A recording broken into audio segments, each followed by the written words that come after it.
renewed, refocused, reinvigorated. Ladies and gentlemen, welcome back. The Rob Brown Show's on your radio. It is the Fan of State. Howdy, y'all. Hello to you, and how do you do? Rob Brown, the great one, the Lonzo, and Hill. The foremost electrifying hours in sports talk entertainment that you will find anywhere at any time on any station starts now. Good day, America. I said good day. Welcome in. I hope you're well. I hope you had a great, long, extended weekend. I hope you all got to enjoy some time with friends and La Familia over the weekend. Hope you got to take just a few moments to remember, to pay tribute to those who made the ultimate sacrifice for this country so that we can come in here every weekday morning, except the ones that we don't, from 6 until 10 a.m. and just goof off and have a great time. I'm Rob. He's Lonzo. Hi, Lonzo. How was your long weekend?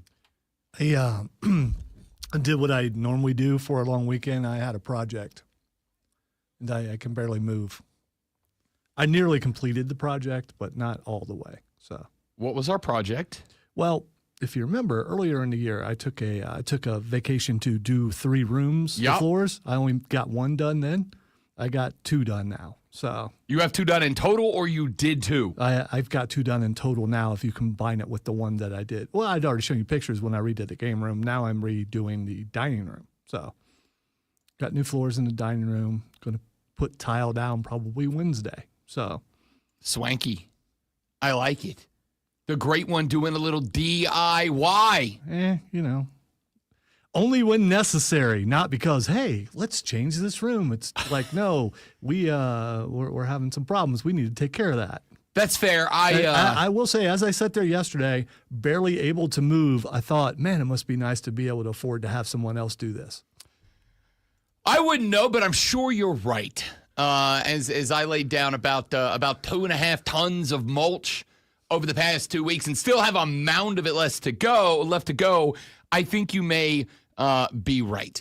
We have got a 1,000 things that we have got to get to. We were off on Friday. All of us were obviously off yesterday, which means we have so much to get caught up on. The quest for Lord Stanley's Cup is still up in the air. The Carolina Hurricanes able to stave off elimination last night in game number 4. They dug themselves the deepest possible hole against the reigning, defending, undisputed Stanley Cup champion Florida Panthers. They went down 0-3 to start the series. And listen, the series is still over. There is no coming back from being down 0-3 in the series. But the best you can do is take it game by game by game. Let me tell you why I think the Canes have a problem. Aside from the fact that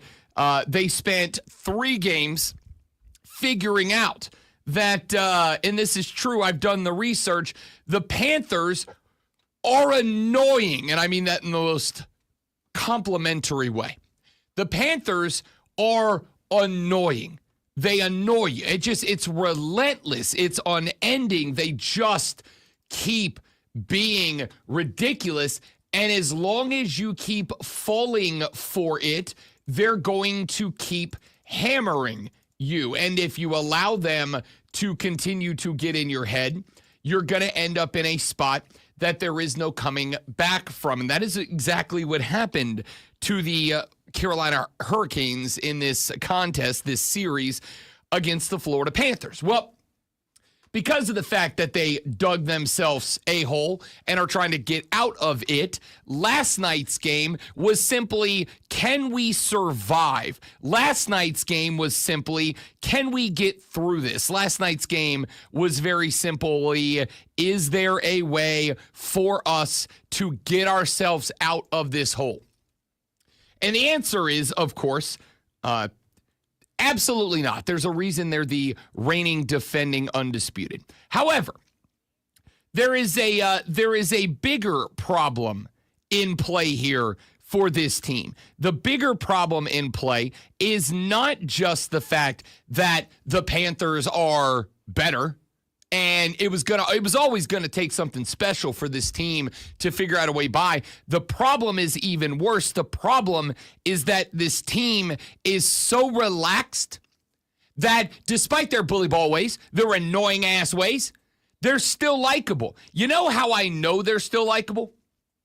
There is, for as long as I've been doing this show, for as many absolute twerps have come through the NHL as have come through the NHL, there is one hockey player that has drawn the ire of this program over the years. And that hockey player is, of course, Brad Marchand, former captain of the Boston Bruins. He got sent down to Florida in a midseason trade this year.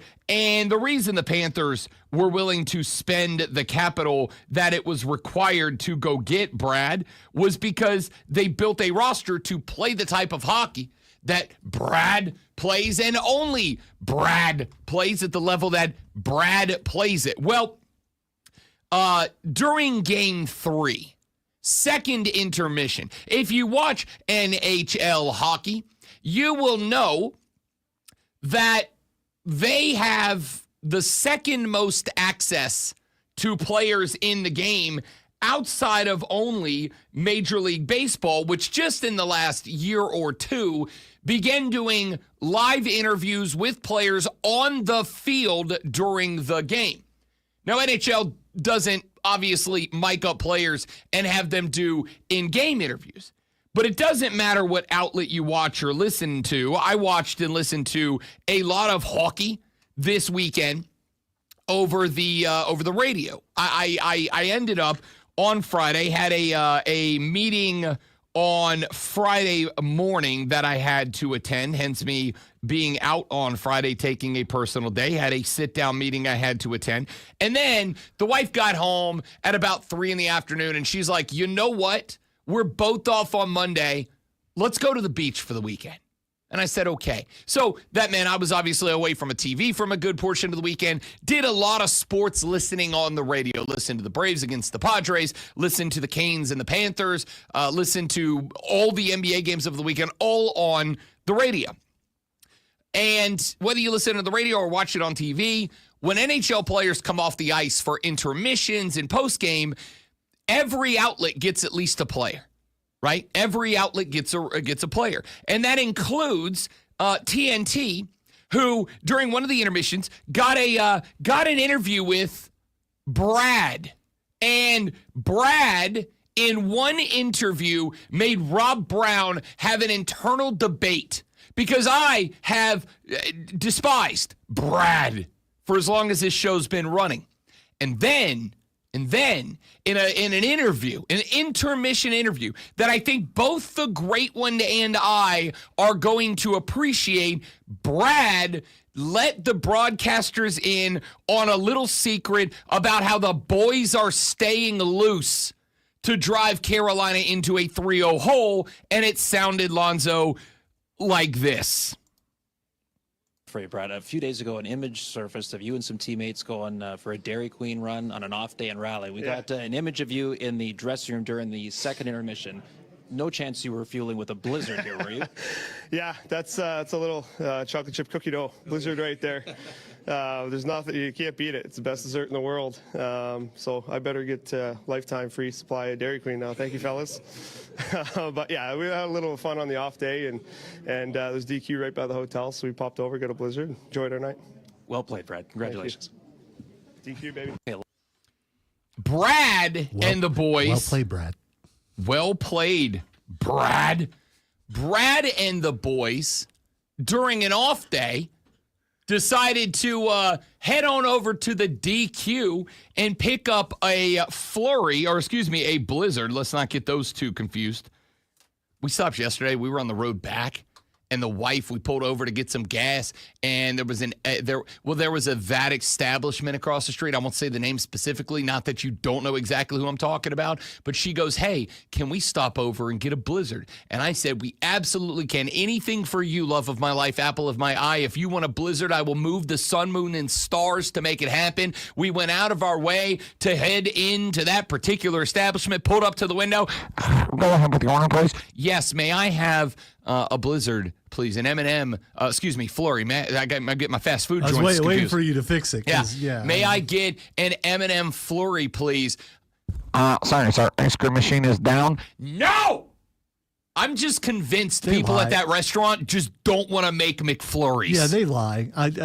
What time of the night was it? It was at like 3 in the afternoon. Okay, because they have to shut that down, they have to clean it and things like that. So I think they decide, you know what, I want out of here at a certain amount of time. Yeah, we just let's shut it down. Listen, as a former long-term bartender and wait staff attendant at a couple of different restaurants, I am very well aware of the fact that there comes a point in the evening where you go, "Listen, we're not going to make any more of this thing. If anybody asks, 86 that." Because we're not going to make it because it either takes too long to make and it's going to be still going out when we're closing, or the cleanup from making it is intense. It's going to keep us here an extra 15, 30 minutes. So if anybody asks after 10:30 for the 11 o'clock close, if they can have that, nope, sorry, 86, that can't have it, right? This was at 3 in the afternoon. It's the middle of a Monday. Don't tell me the ice cream machine is down. Stop it, all right? Anyway, point is, I heard this from Brad that the boys got hooked on the DQ Blizzard during an intermission or during an off day, and then got so hooked on the DQ Blizzard that at least one of them, Brad, was knocking back a Blizzard during the second intermission of an Eastern Conference Finals game. Although, if you think about it, though, you would think they would want something warm. I mean, they're out there on the ice, cold, so you're just gonna make yourself even more cold on inside by eating ice cream? Hockey dudes are a different breed of dude, I suppose. Hockey dudes are a different breed of dude. There is something interesting, something unique about the hockey boys. They don't just like it cold. They don't want it anything but cold. And in the NBA, you get sent home from the playoffs. It's, yo, enjoy Cancun. I'm pretty sure the hockey fellas take a vacation to Edmonton. They head up to Ottawa because it's still cold there. I have given over the years immense amounts of grief to Brad for being that guy, the cheap shot artist, the guy who just consistently and continually doles out hits that very few other people, A, commit, and B, get away with. I've given him a ton of crap. But if Brad was sitting in the locker room during an intermission of Game 3 with an opportunity in just 3 games to push the Carolina Hurricanes, a team I am obviously, openly, and actively rooting for, to the brink of elimination. And in that second intermission, with this game far from won, 20 minutes, the Dallas Stars scored 5 goals in 20 minutes in Game 2. If he sat in that locker room with 20 minutes of hockey to play and a chance to push the Canes to the brink of elimination, and the thought he had was, chocolate chip cookie dough Blizzard sounds good right now. I got to tell you, I don't think the only athlete I've ever resonated more with than Brad in that moment was my guy Siwoo Kim when he said 3 Red Bulls on the front 9, Tylenol PM on the back to regulate it. That's the only athlete I've ever understood more in my life than Brad going, "Oh, we got 20 more minutes of hockey. We just got to knock the boys down a little bit, take that 3-0 lead. Yeah, how about a chocolate chip cookie dough Blizzard?" And that means that Brad and the gang had one of 2 things here. Either A, they went ahead and prepared the Blizzards. They went ahead and picked them up on the way to the arena. They went ahead and snagged them on the way out of the hotel, brought them there, set them in the freezer, and said, "All right, boys, victory Blizzards after the dub tonight." Or that means that they went to the intermission. They went to one of the staffers at some point in the second period and said, "Hey, bud, listen, we're gonna need you to head down to the DQ and pick the boys up a couple of blizzards, eh? Bring us back a couple of those cold, frosty treats, eh?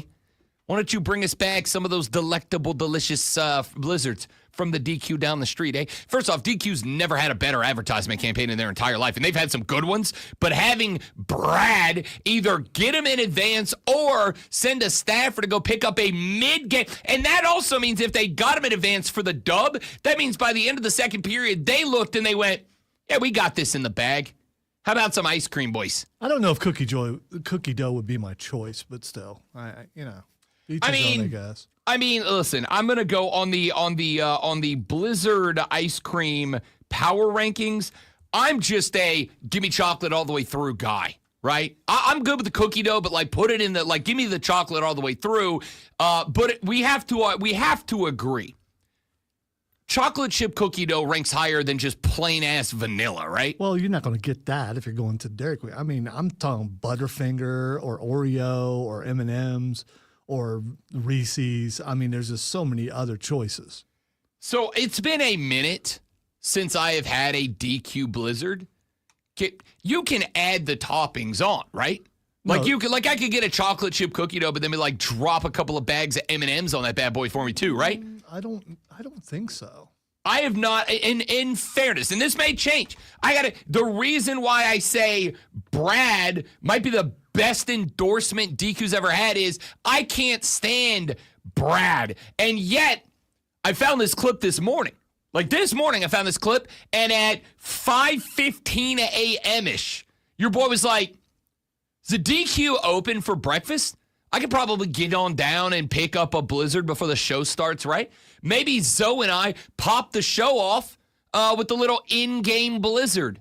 Maybe that's the play here. If Brad and the Panthers can knock down a second intermission Blizzard, can knock down the celebratory Blizzy while the game is still active, then I think it only makes sense that Zoe and I could knock down a couple of celebratory Blizzards in game. All right, lots of good flavors. No vanilla, though. I don't know where that came from. What are you talking about? Well, I assume you have, much like the... No, you got s'mores, you got cotton candy, you got confetti, you got dipped strawberry, you got right, but mixing bowl, you got Superman cake batter, which is got to be amazing. No, I understand, but like with the Chocolate Blizzard, chip cookie dough. don't you have like and then you add stuff to it? No, the Blizzard is made specifically with your choice, like an Oreo or like turtle pecan. So theoretically, somebody could get a Blizzard with just vanilla ice cream and then add stuff into it, right? It wouldn't be a Blizzard though, because the way they're mixed, it makes the ice cream thicker, and that's just a vanilla cup. But if you want just vanilla, it would be cheaper to buy just a vanilla cup. Right. But my understanding here, and for the record, again, haven't had a Blizzy and I can't tell you how long.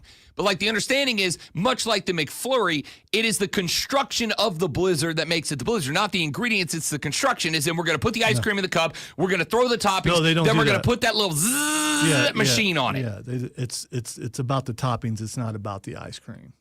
No, I'm not saying it's about the ice cream. I'm It's saying not it's really about the way. It's not toppings, because toppings go on top. It's mixed in. Right, So, but the blizzing, the blizzarding is the process of putting the ice cream in the cup, putting the stuff on it, and then using that machine that has a little spinny thingy to whip it all up into that Blizzard consistency. That's what makes it the Blizzy, not just like cup of ice cream with stuff on top. That's just scoop of ice cream. But once you put it in a little zzz machine that spins it around and it mixes those toppings into the ice cream, now it's hit Blizzy status. So you could go vanilla ice cream and then throw me all that stuff and then Blizzy it up, and now it's a Blizzard, even if it is the most boring Blizzard ever, because vanilla ice cream is dumb and pointless unless it's on apple pie. okay, I don't understand the argument, but I would like to go to Dairy Queen.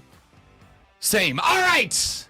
We got a lot we got to get to. We got to talk some Atlanta Braves ball. Dropped 3 out of the 4 to the Padres. Now 2 games below 500, but they are on the road at Philly. Maybe the most important series of the season so far. We'll talk about that. College football playoffs are a-changing for the 2025 year, and Dan Patrick says changing even more for 2026. You know who else weighed in on that? Greg Sankey, commissioner of the SEC, down in Destin for the spring meetings. We'll talk about the college football landscape coming up on the Rob Brown Show in the Fan Upstate. Oh, Brian, Mike, Evelyn. We have a new listener. Hi, Evelyn. Welcome to the crew, to the Armada. Robbie B's got to go grab his things. BRB.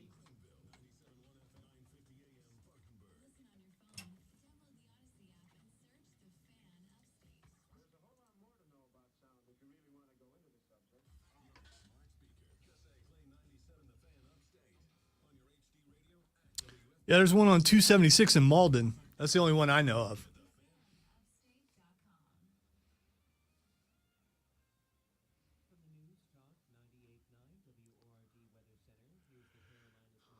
I don't think it opens till 10, though.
There's a DQ in GVO. Yeah, there is. I've driven by it. I just like it. Dairy Queen's on that list of places that like. Well, there's one right around the corner Yeah. from here. It's on the list of on places. 276. It's in Malden. It would take like 5 minutes to Yeah, get the to. problem is I jumped on the scale this morning. I put on 4 pounds in 4 days. So I got to get back. I jumped over 210. I got to get back down to my 210, and then we'll knock down some Selly Blizzies.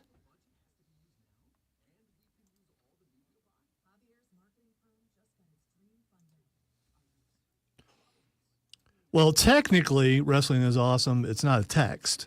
So, I mean, unless you send a text also.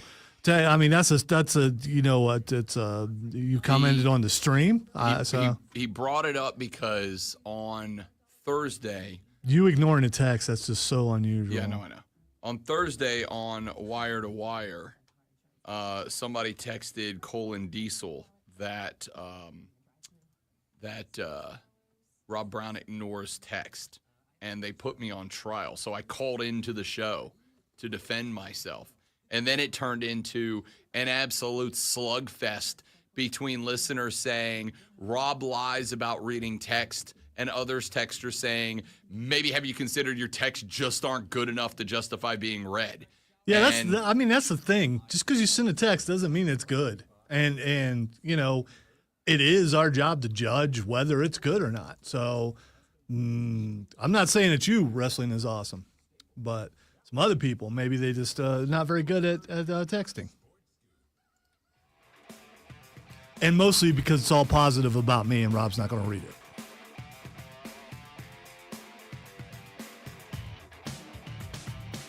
So college football is doing away with the 1 year, the old format of seeding the playoffs. You know, that ancient format that we have gone through where the 4 highest rated conference champions would receive the top 4 seeds and therefore the 4 byes. This year, college football will be going to a straight seeding of teams 1 through 12. Now, the conference champs are still protected, but if you win your conference and you are ranked, let's say, 19th in the polls despite being a conference champion, you may be the 12th team in the 1 through 12 seeding. You will still be in, but at this point forward, strength of schedule's importance has just been boosted up because you not only need to be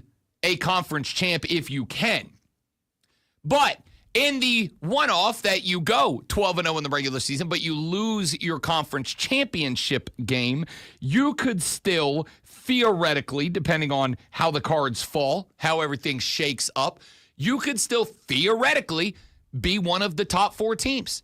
You go 12-0, you got a great strength of schedule, you run your conference table, but then you lose on a walk-off field goal to another highly regarded conference champion that's, let's say, 10-2 and is way on down the top 25 rankings when it's all said and done.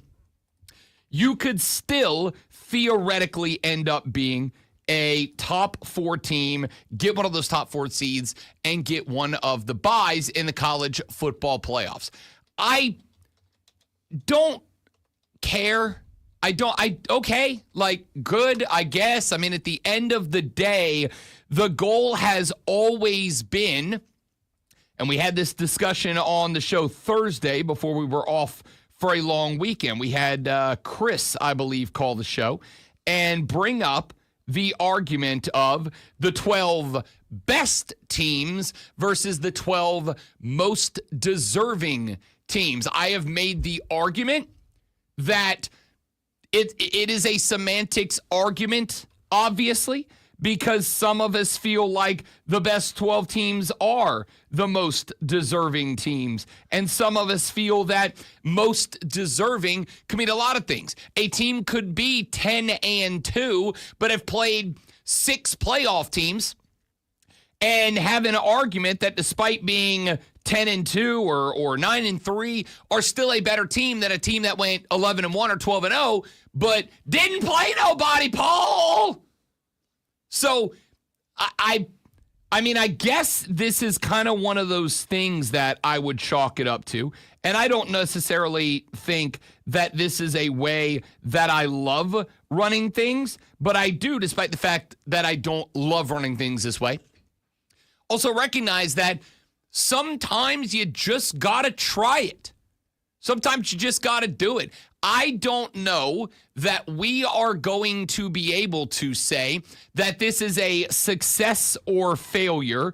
I don't know that we are going to be able to say that this is a better or a worse scenario, format, structure for the college football playoffs until we actually see it shape up, until we actually see it play out, until we actually see it in action. And so I'm kind of at a point where I'm going to say I reserve judgment on this conversation. I reserve judgment on how this is going to shape up. I reserve judgment on what this is going to do. I've seen a million people. I'm not going to sit here and do it because if you want to do it, take 5 minutes and go, you can go look about a million people did over the weekend what last year's playoffs would have looked like if we had straight 1 through 12 seeding.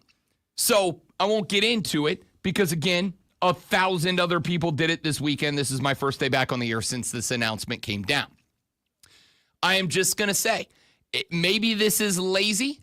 Maybe this is me not doing my job the way I need to, but I don't really have a take on this other than let's see what this year shapes up. Let's see what it looks like. We know what the bracket was last year. We know the teams that got the bye. We know the teams that did not. We know the teams that won their championship or participated in it and snuck in the very end. We know the teams that won a championship and therefore got the bye. Do you believe anybody who did not get a bye should have gotten a bye or vice versa? That's 100% up to you subjectively speaking.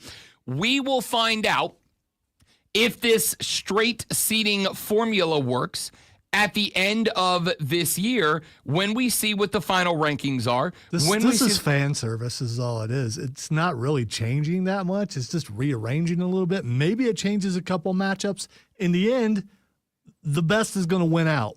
It's just how it works.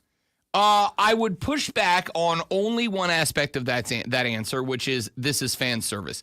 Nothing college football does is fan service. They do nothing for fan service. Everything that they do is dedicated solely and exclusively to moving up the bottom line. Nothing. If there was something that they went, this is great for the fans, and it's only going to cost us $100 million, $5 million, $1 million. And it's gonna cost us that. They're not gonna do it. All that's gonna matter. If the seating was different last year, the end result would have been the same. And I think it's going to be that way every year. Whoever the best team is, they're going to win their games. They're going to win the championship. And there's always going to be someone to complain that someone didn't make it in. Whether it's 4 teams, 12 teams, 16 teams, 37 teams. I know it's odd, but it doesn't matter. I don't. I'm not saying you're wrong. I'm saying I don't know that we can know until it happens, right? Like Ohio State wins your 2024 national championship game. Ohio State, as the 8th seed in the run, did play in the opening round against Tennessee. They got Oregon, obviously, in game 2 in the quarterfinal, and decimated the Oregon Ducks. An Oregon Ducks team that was a heavy favorite to be the champ coming into this season. Now, the argument has been, and again, it is an argument that is unfalsifiable. We cannot prove it to be true or false, correct, or incorrect. But the Oregon apologist after last year's college football playoff said effectively, hey, look, timing and chemistry and precision was what made this team go. Everything that we succeeded with in the regular season, we succeeded with based on having a timing-based, rhythm-based offense. And the fact that we had to wait so bleeping long from the Big Ten championship game until we played our game against Ohio State. Your championship game was whatever date. And I'm for the record, I know you're not saying it. I know you're saying they said that. Correct. I think that the conversation from the Oregon apologists was that conference championship weekend was what was the date on conference? December 12th or whatever it was. Their conference championship game was played about a month, maybe a little bit less than a month until they played their playoff game. And so they December 7th. So they went from the normal amount that it usually takes to play a good bowl game. Wah.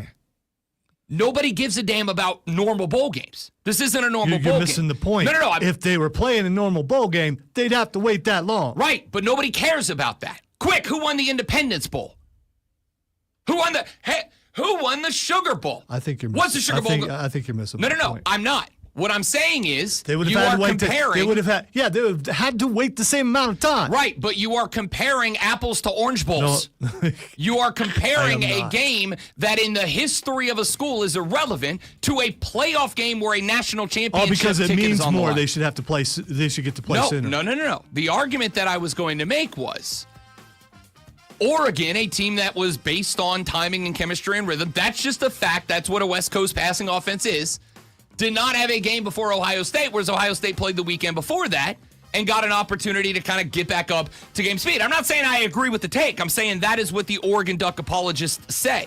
And so with this new concept, with the straight seeding, I don't know that it would change anything because Oregon still would have got the bye as the Big Ten champs. Ohio State still would have been. Now, Ohio State may have been a higher seed. Maybe the Ducks don't get Ohio State in round 2 because they're the 1 seed. They get the 12 seed. They would have played Clemson in that shot. If I'd have given them the chance, Oregon, to play Clemson or Ohio State in round 2, who the hell you think they would have picked in that spot, right? Respect to Clemson. You'd have rather play Los Tigres in that spot. So the reality is, cool. We'll see if this is a better concept when the We'll see if this is a better concept when it happens. All right, Greg Sankey had some thoughts on this. The SEC meeting's taking place down in Destin, Florida, my old stomping grounds. And Greg Sankey is, and I say this respectfully to a commissioner who's doing a great job, full of crap. I'll tell you why when we come back on The Rob Brown Show in the Fan Upstate. Oh, I didn't.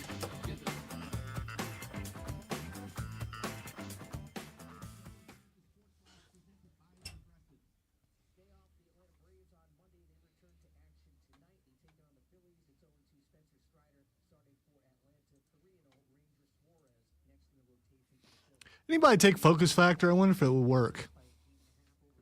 Just asking for a friend.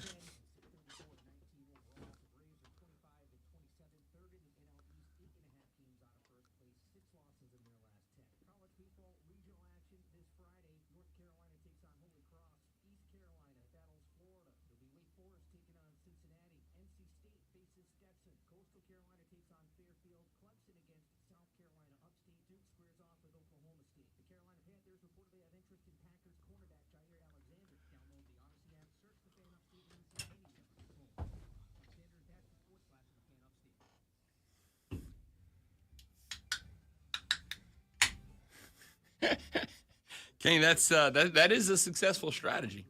Just send 15 texts. One of them will be good enough. I'm willing to bet that there are some days you send that many and still none of them get read. But I mean, I could be wrong. Oh, I missed the annual cheese rolling. How devastating for you. Sarcasm is I never watch it live primarily because I don't want to see anybody get Zoe Starked. No one, unless you're very sadistic, no one wants to see anyone get. That's Zoe fair. Stark.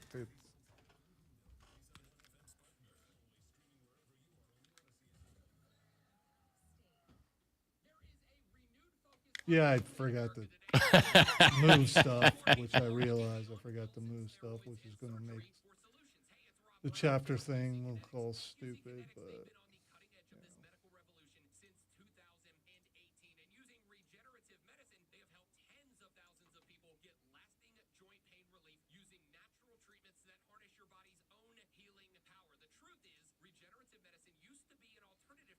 Come to the realization that I'm not good with a jigsaw.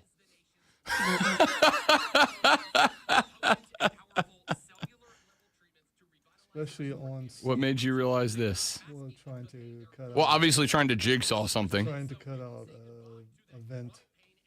A what? A vent? Yes, because. Like straight into a wall? Well, no, on the floor. Oh, okay. I Gotcha. I don't trust my skills with a circular saw. Okay. Or my measurements, and if you get it wrong, then you wasted a board. Yep. And wood's expensive, so. Measure twice, cut once. So I just jigsaw until I can get it in there. If I go into metal, then I've gone too far. You know.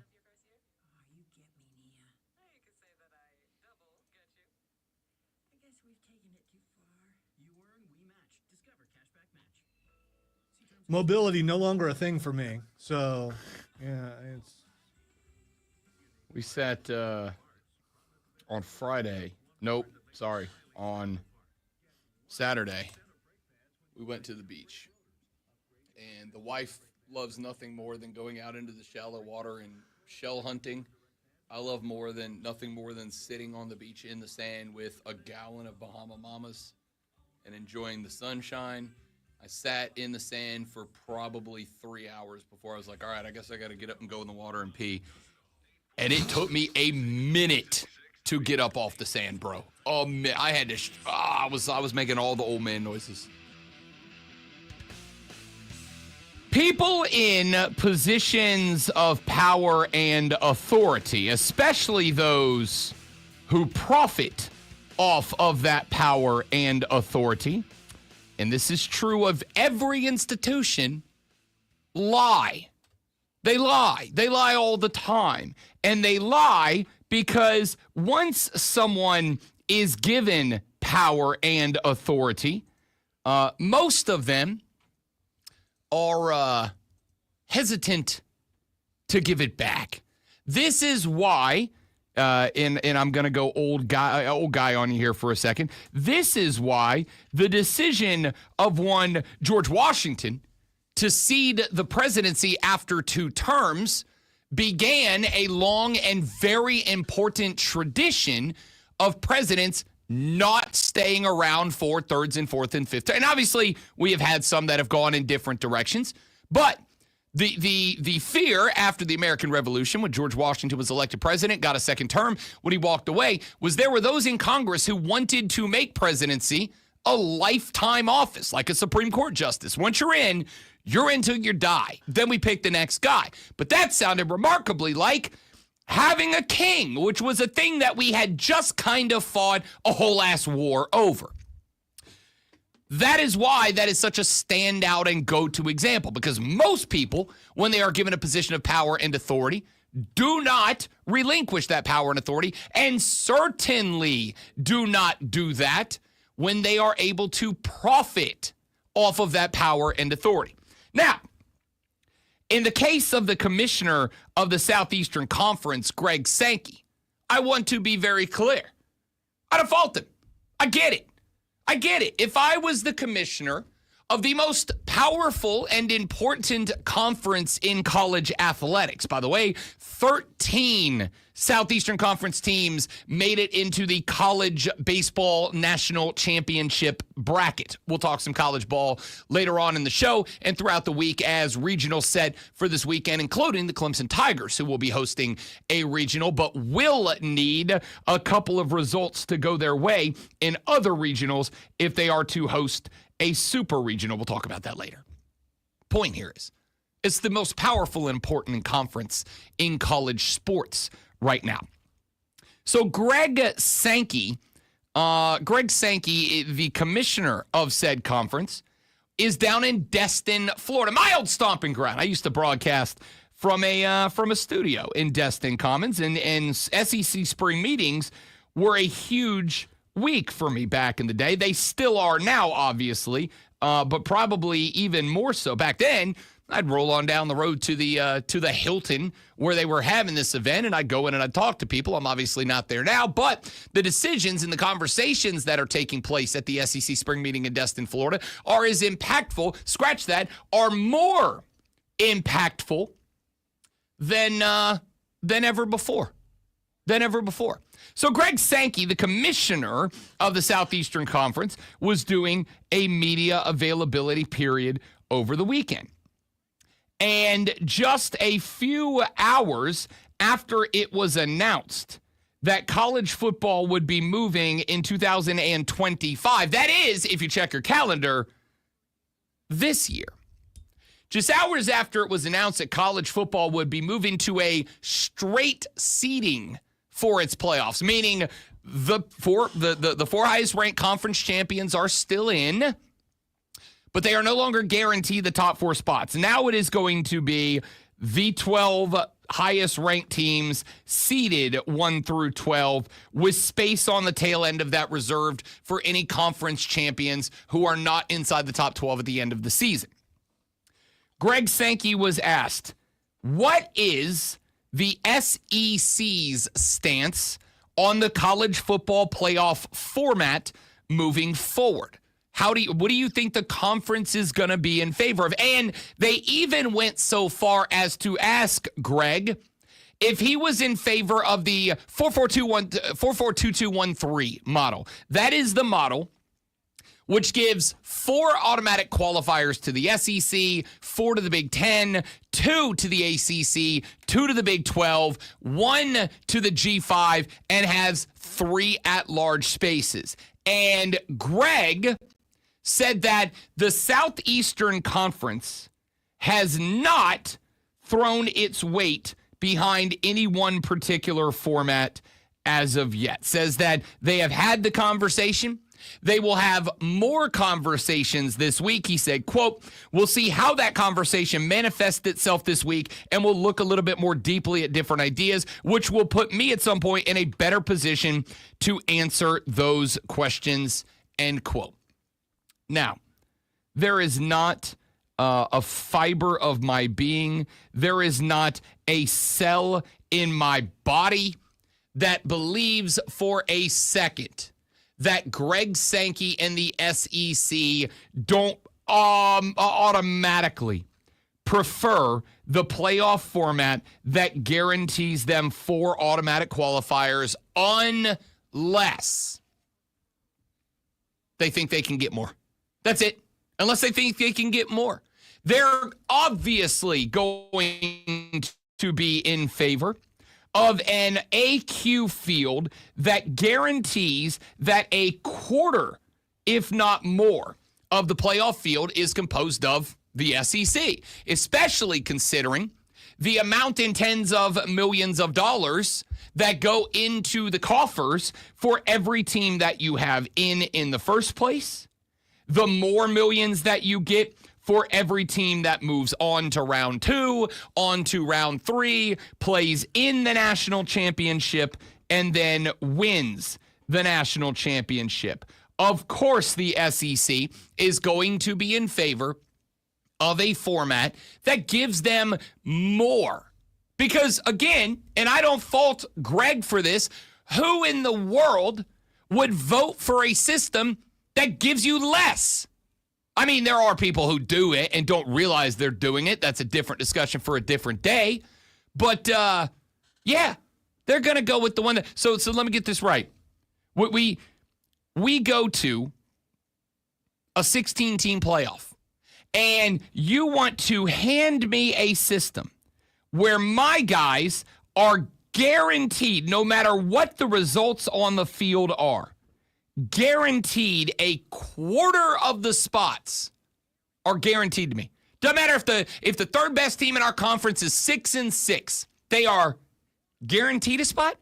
Yeah, of course he's going to say yes to that. Of course the conference is going to say yes to that. The only reason that Greg Sankey and the SEC would remain non-committal on this conversation is if there is an inkling somewhere in that room, a room that later on today will be filled with athletic directors and head coaches and school presidents and commissioner staffs and yada, yada, yada, yada, yada.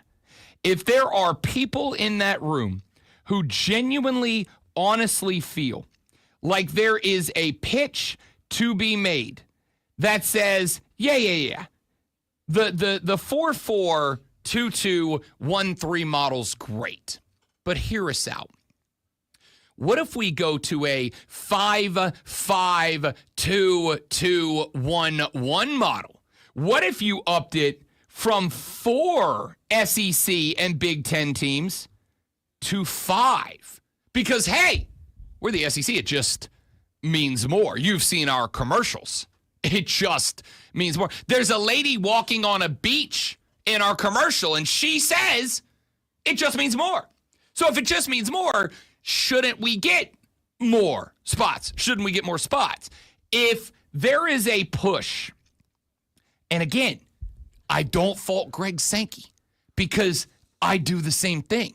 But if I felt like the next time the CFB gets together and they're having the conversation about, all right, we know we're going to 16. And I got a clip from Dan Patrick I'm going to play you later in the show and it was from Friday's Dan Patrick show, where Dano said, hey, my source is telling me you can go ahead and expect a straight seating from now on. And he nailed that. And Dano, who I think Dan Patrick has done enough in his career that I shan't accuse Dan Patrick of being a hot take artist.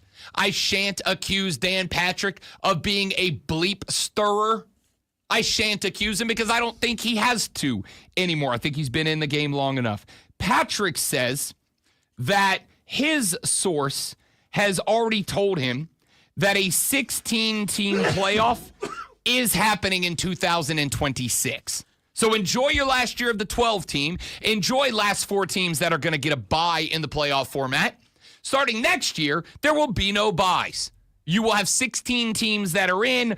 All 16 teams will likely play a first-round game. There will be no more byes for conference champions. So, assuming that that is the case, and I am willing to assume that for now, because I'm willing to take the risk that it makes one out of you and me, as the old expression goes. If Dan Patrick's, quote, source is correct, which, based on what he gave us on Friday during his show, has been so far.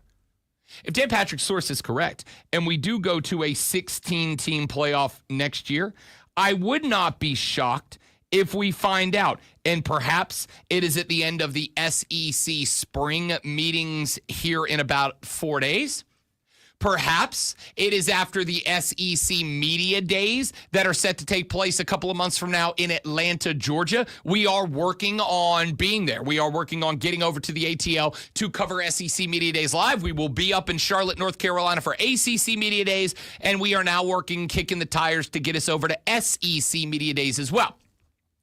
The likelihood, I won't say likelihood, the possibility that we hear from the SEC, and I do think it would be in cahoots with Tony Petitti in the Big Ten as well, because again, yeah, I would do it too, is that those two conferences could theoretically, I'm making a guess here, but I feel like an educated one, would make a push to turn the 2-2-1-3 model, the 4-4-2-2-1-3 model into a 5-5-2-2-1-1 model. So 5 SEC, 5 Big Ten, 2 ACC, 2 Big 12, 1 Group of 5, and 1 at large. The 2 of the 3 at larges would go to the 2 big conferences. Again, do I think that would pass? No, because I do think, as with everything, there is a saturation point. There is a point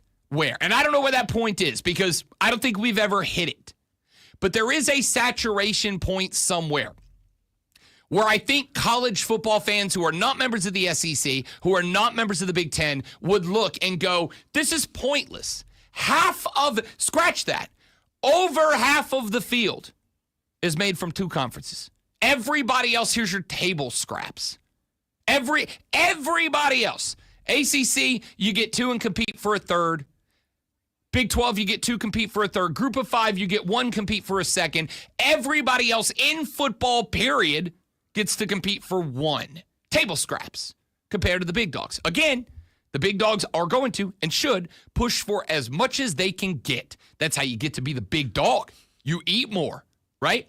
So I don't have an issue with Greg Sankey doing what he is doing, because at the end of the day, it's his job. He is the commissioner of the SEC. The job of the commissioner of the SEC is to end up with the best and most profitable possible outcome for the SEC.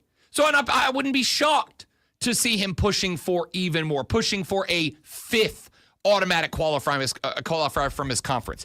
I would like to think, and we talked about this in the last segment, I do not think that college football, I'm going to use the dreaded they. Anytime somebody says they don't want you to know, who's they? You got to tell me who they is, or I got no reason to listen to you. They don't.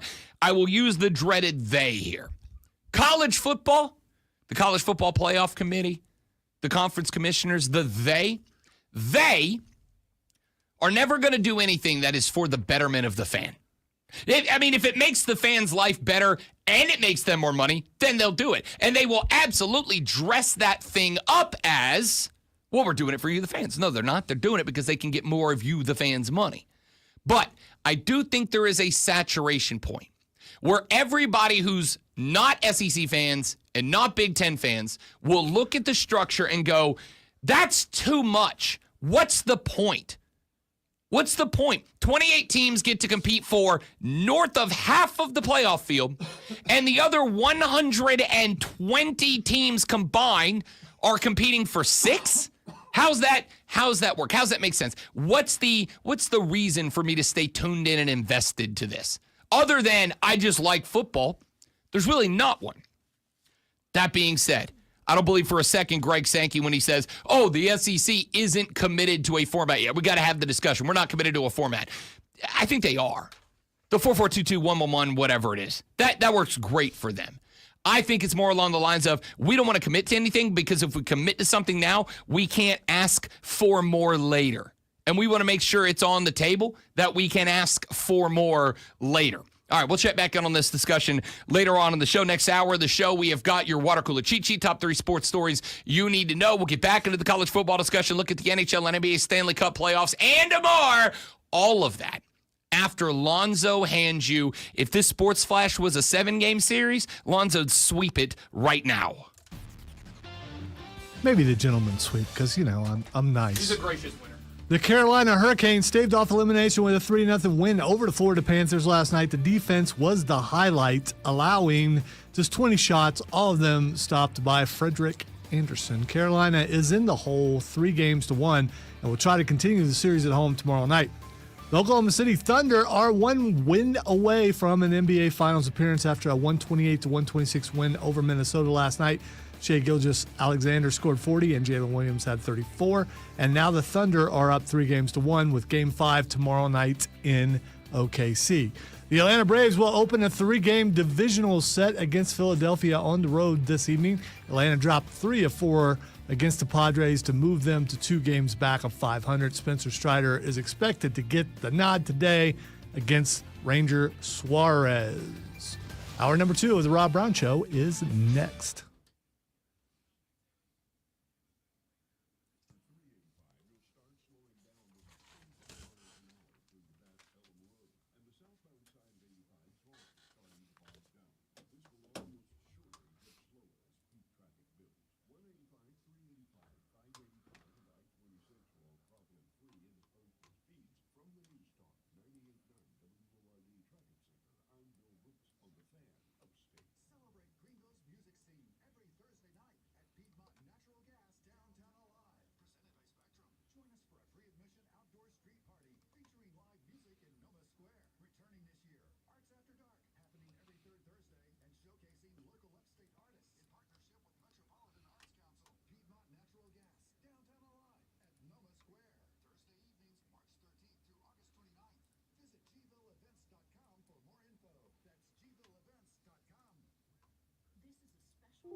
At Home Depot yesterday, walking through the parking lot, and a truck pulls out, rolls down the window, and yells, "Hey, Lonzo!" Nice.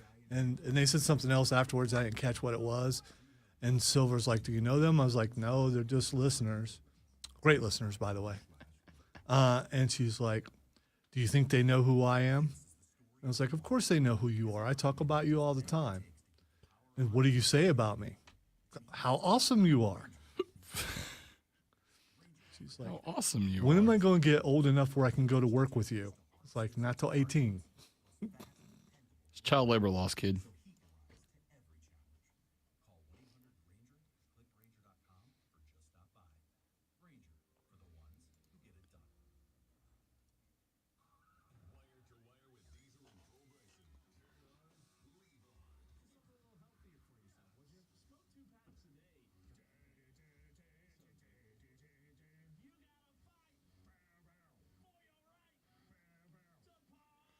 I think my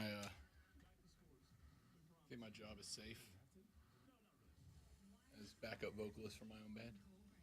I didn't get to play a set with the boys this weekend. That was nice. Did you? Unexpected. Cool. Yeah. Cool. I didn't know they had they didn't really have a show. They were opening for the lead guitarist from Ted Nugent's band, Okay. who, if you look at his album covers, is the guy who played guitar on all of Ted Nugent's albums.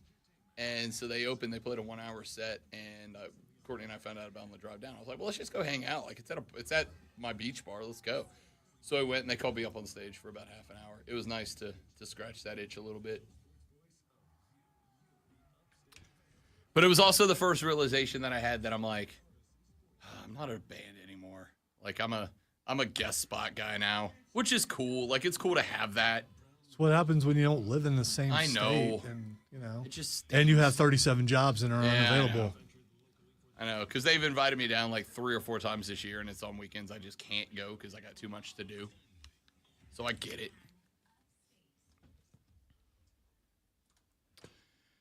Feel me? For real. Do you feel him, sir? The Hub City Spartanburger text line is open at 844-326-3663, 844-FANFONE. Kane texts the show and says, quote, I wasn't going to read this until he threw the last closing phrase on this text. He said, Rob, I hope this message will be read, but since it doesn't have anything to do with college football, it may not. I appreciate that when you disagree with a listener, you don't call them an idiot like Wire to Wire does, ... Cowboys suck, end quote.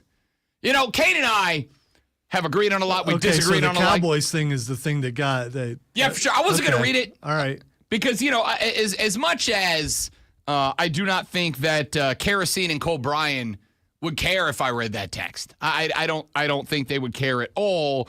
You know, I wasn't gonna read it. So you weren't being selective of text and only picking certain ones. You were being protective of a teammate.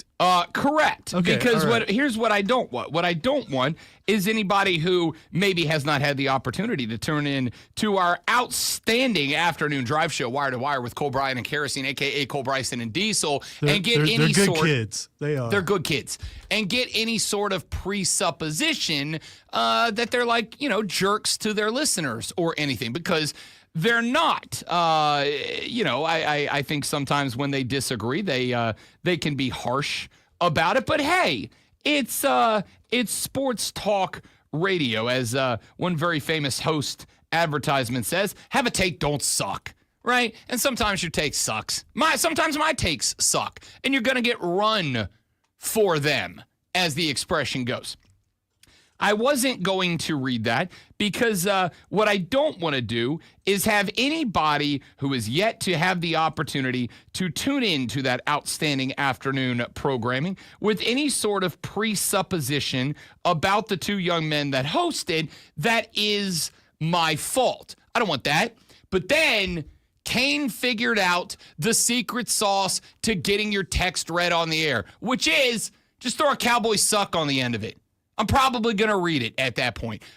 Thursday, after work, the lady friend and I were driving around. We had a couple of errands to run on Thursday afternoon, doing some yard work. Had to go pick up some new plants. I got myself an azalea bush that I'm putting down today. I'm very excited about it because I'm a white guy in his 40s. We get excited about azalea bushes now. So you going out in the rain to do it?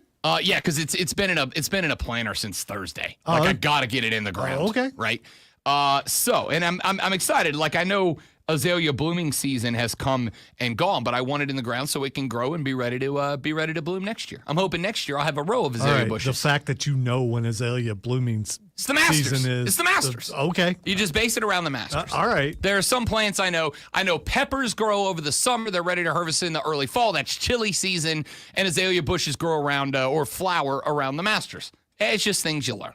Even my non-sports life is predicated by sports. Show with Rob the gardener. Listen, do you want good azalea bushes? Come to me. Yeah, I got you. I don't care. I probably wouldn't recognize an azalea bush. So I do have a killer holly bush though. The It gets wife and bigger I every year. It's beautiful. see. You are a bush guy. You just gotta find the bush that you like the best. So the wife and I went and got some stuff, and we were driving to the house, and I get a text from Diesel that says, need you on the show right now. Now, Diesel and Cole Bryson have been doing Wire to Wire for what? A couple of years now? They've been in that slot? I don't think it's been a couple Year and a years. half. I mean, it's been a year and a half. I know Maybe. for a fact it's been over a year because they did their 1 year show a while back. So like a minute now, they've been in that slot. And Diesel has asked me to come on the show a handful of times, and ordinarily it's about, either something silly or, they want to talk some hacky, so they go to a hockey guy, whatever. And it's rare, but it happens. But I have never gotten a "we need you on the show right now" text. So point blank, sight unseen, I immediately called the station number. Cole threw me right up on the air, and I was informed that on Wire to Wire on Thursday, I was being put on trial by the Tolos. I was being put on trial. By the what? The Tolos, the afternoon listeners. Oh, that's what that Yes. it stands for. Turn on. No, leave there's an on. O in there. Oh, okay. So I was put That's on like calling trial. all your listeners P1s or something. It's using a radio term to. It's okay. All Yeah. right. Yeah, we would never do that. Thank you for listening, Armada. So I was put on trial by the Tolos, or some of you hybridist, some of you that are members of both the Armada and the Tolo gang. I cringe when you say Tolo. I don't know why. It just sounds so. I don't know. I mean, hey, I'm here to live and let live. It's baby. like when you say one of the kids' terms that they use today. It's the same sort of thing. No cap. Yeah, or So- skibbity toilet. I got nothing. So I was put on trial as longtime listener and friend of the show, JD, said that Rob Brown always claims that he reads the text on the text line, but my text haven't been getting read. And I responded to that on the air by saying there's a couple of factors that go into how the text line operates. Number one is it timely? If I talk about, let's say, in hour number one, the college football playoff moving to a straight seed format in 2025, and then in hour number two, we make the transition over to the NBA and NHL playoffs, both of which are in their conference championship series right now. If I make the transition and an hour and a half later, you shoot me a text about the college football playoffs, there is still a very good chance that I will get to it. But, and I say this respectfully, I'm not going to change where we are in the show to respond to a text message. I will find a place for it somewhere down the line where it is appropriate to get back to said text message, or I will save it for the next day, or perhaps it doesn't get read. It happens, okay? If you text me an hour and a half after the conversation is had, the chances that I read it on the air are diminished. If you text me while we are having the conversation, there's a much higher chance it's getting read. Number two, is your text good? All right? Is your text good? Because I will tell you that I don't read a solid number of texts, not because I dislike you, not because I don't want you to be a part of the show, but because your text, respectfully, doesn't add anything. Oh, wow. You're not like your text. You may just be texting something. Well, if you text something I already said, I'm probably going to read it because then I go, this guy agrees with me and he knows ball. But like, if you don't add anything to the show, I've got limited minutes during any given segment. And I know half of you are screaming, well, you waste half of them already, Rob. And maybe that's true sometimes. Maybe that's true sometimes. Cracker. But if you don't add anything to the show, then okay, like it is what it is. Text until you text until you nail something. It's definitely a no for me, dog. When you nail it, you'll get your time in the sun. All right? When you nail it, you'll get your time in the sun. So, those were the two strongest arguments I had. And then it just evolved into a battle between listeners on the stream and on the text line, half of which were saying Rob does absolutely not do a good enough job of reading text, and half of which were saying he is under no obligation to read your text. If you read it, like if you add something to the show, he'll read it, and if you don't, you don't. And that is basically what it comes down to. If you text me an hour after the conversation, the likelihood your text is getting read basically diminishes minute by minute. unless we circle back around to the conversation. If we don't, then it is what it is. But if you add to the conversation, then you're going to get your text read. Scotty from BMW texts the show. Scotty said, Rob, I love your show, but sometimes you do suck with the interaction with text messages. Scotty, I see you texting. I appreciate it, and always. As I was just saying, sometimes there's not a spot for it. Sometimes the date of expiration of the conversation has passed. Sometimes it doesn't add anything. There is no way to say this without sounding like a complete and total jackass. So that we are clear, I am under no obligation to read any text at all. I am not mandated. Tell me you did not just say that. I am not mandated to read the text. I read the text when they add to the radio show. And again, if we're goofing off and having a good time, then it's more likely your text gets in. If your text adds nothing to the conversation, there's a good chance it doesn't.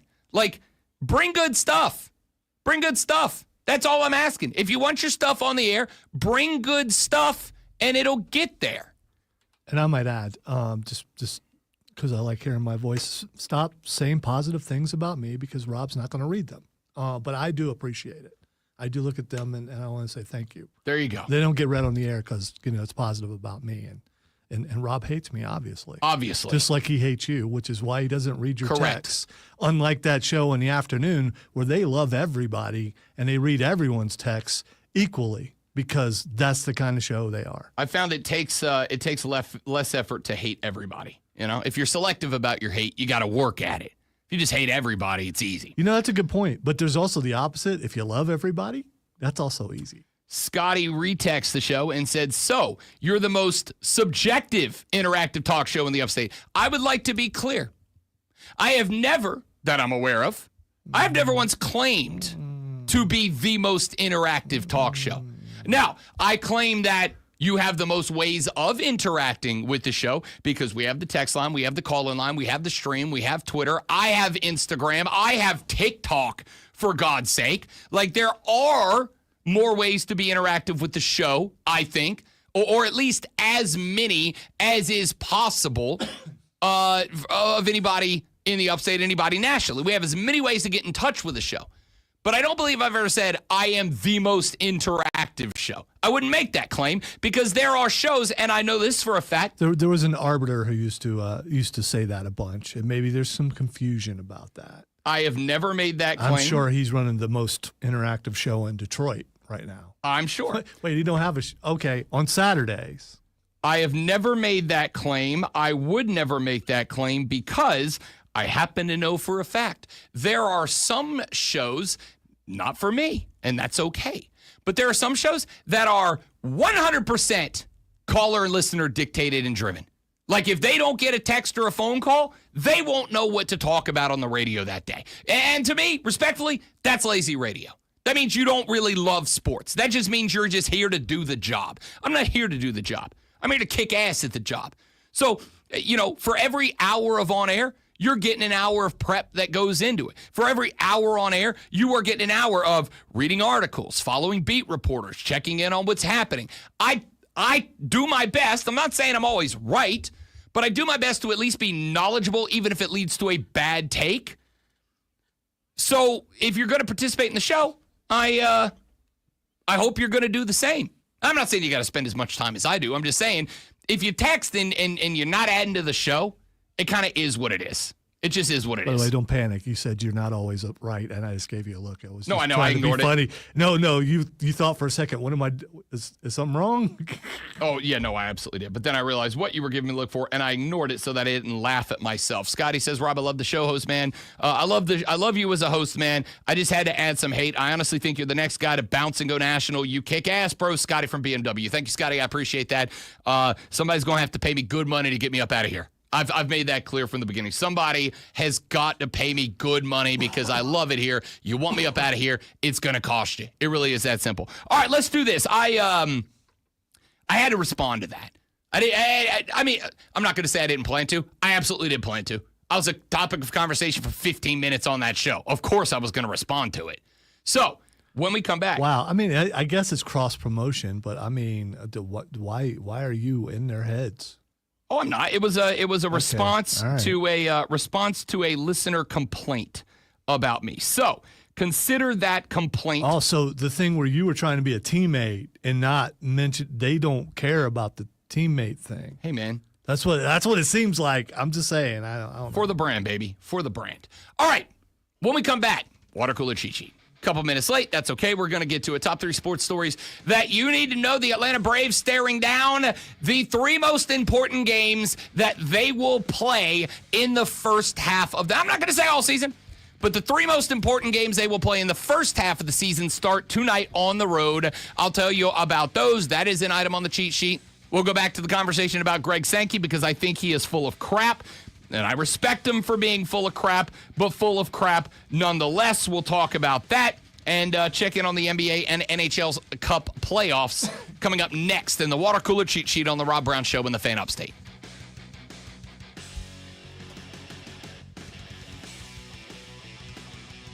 I just want to know why all you people are trying to cause trouble. I mean, do you want division between the shows? It's not necessary. There was a time when it was definitely necessary. The current format, it is not.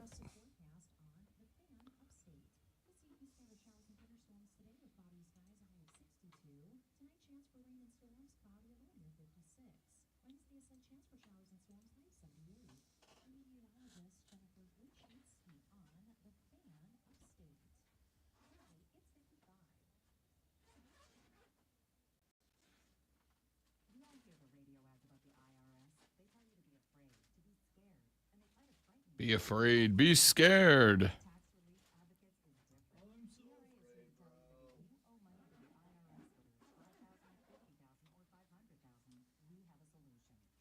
Silver has now added stupid to the thing. Bro, and then it's like, that's just so stupid. Like, okay.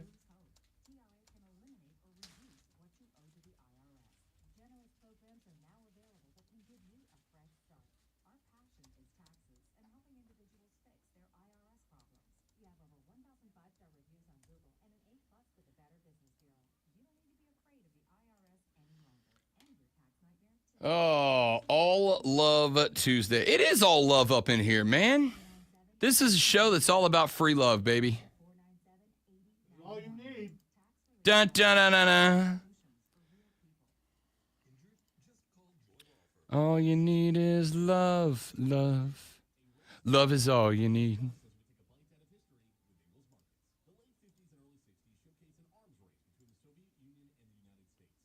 Bum, ba-na-na-na. There's a all Beatles channel on satellite radio, and I spent a significant chunk of my drive home yesterday listening to it. And it's kind of interesting because they play a lot of like interviews from back in the day and today from the Beatles. So they did one about the final track of Sgt. Pepper, which is A Day in the Life. And the guy hosting the show was talking to Paul McCartney from not too long ago.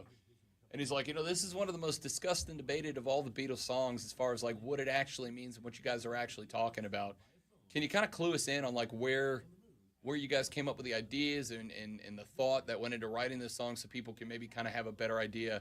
And he goes, no. I was like, all right. I mean, I have to respect that, I guess.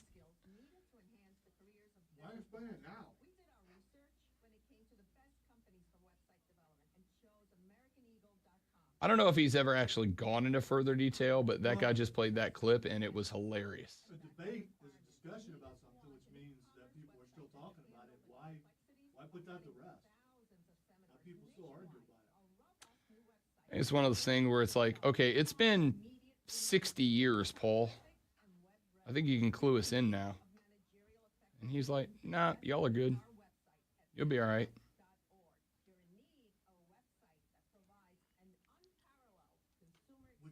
Would you? I wouldn't.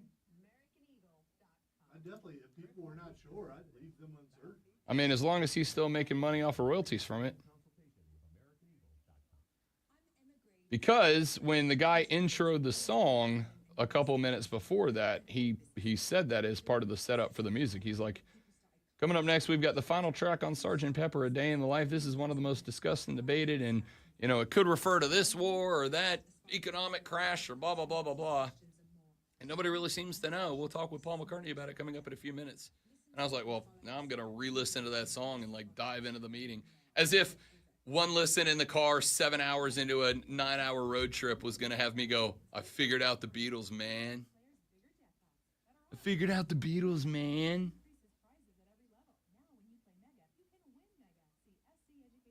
No one knows when ideas, epiphanies, or realizations are going to happen. They just do.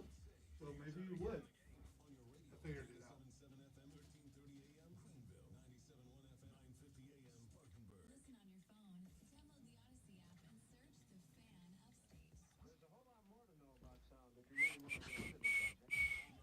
Bum, ba-na-na-na.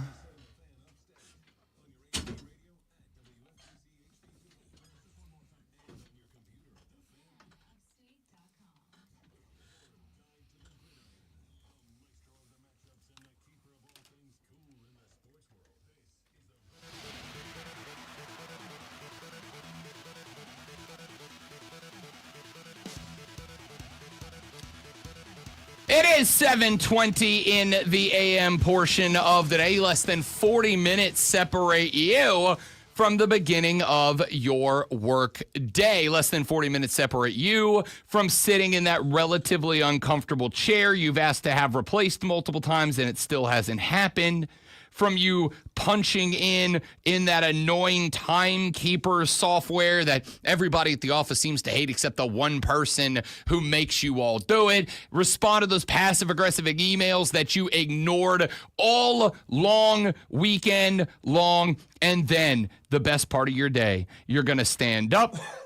You're going to claim your first legally obligated 15-minute break of the day. You're going to walk down the hallway. You're going to head to the employee break room. You're going to gather around the water cooler or the coffee machine or the vending machine or whatever machine you are going to gather around, and you're going to talk sports with those one or two coworkers that you like. And if that is the case, ladies and gentlemen, you got to know what's going on in the world of sports. And if you've got to know what's going on in the world of sports, worry not, because every day Lonzo and I have got you covered when we do this. Are you ready for the playbook of the peculiar, the almanac of the absurd, and the encyclopedia of the extraordinary? Well, you better be, because we're diving headfirst into the 3 top stories that will have your coworkers saying, Most impressive. before they take their first bathroom break. No. Here we go. Welcome to the Water Cooler Cheat Sheet on the Fan Upstate. It is the Water Cooler Cheat Sheet, the top 3 sports stories you need to know before you get to the office and start talking sports with your friends, your family, your coworkers, or your dog, whoever you spend your workday with. When you do this is what you will be discussing. Let us dive right in. It is time for item numero uno.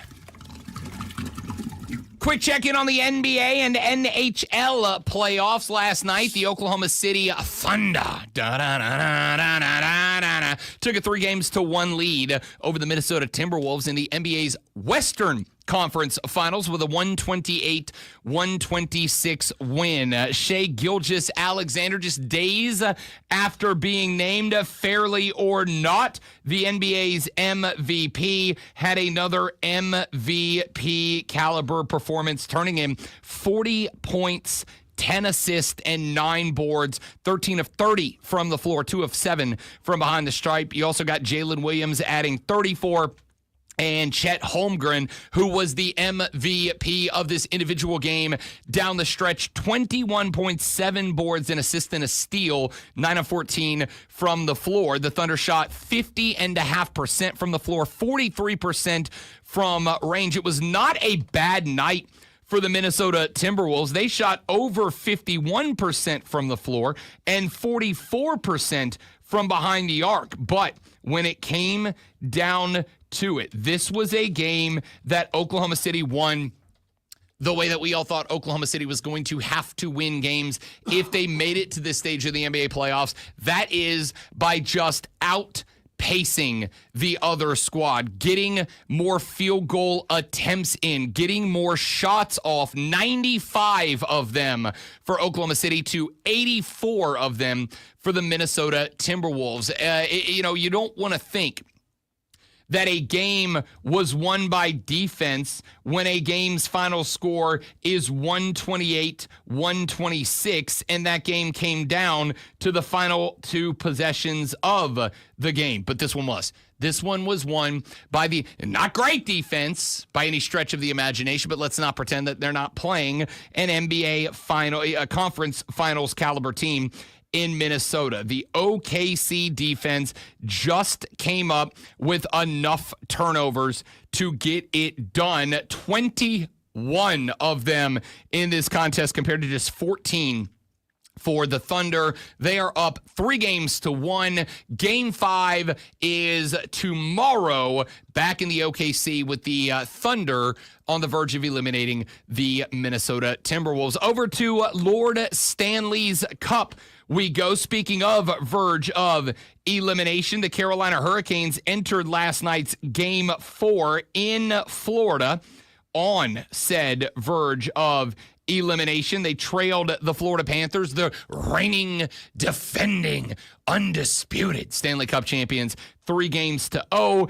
They were able to stave off elimination for at least one more game. A 3-0 win last night in favor of the Carolina Hurricanes. The only score that was a legitimate score, and I don't say that the other two were illegitimate, just they came on empty netters. The only legitimate 5-on-5 score of the game for the Canes came when Logan Stankoven was able to net one about halfway through the second period. Both teams blanked in the first. It looked like we might carry that through the end of the second, but Stankoven eventually able to, off the breakaway, net one finally.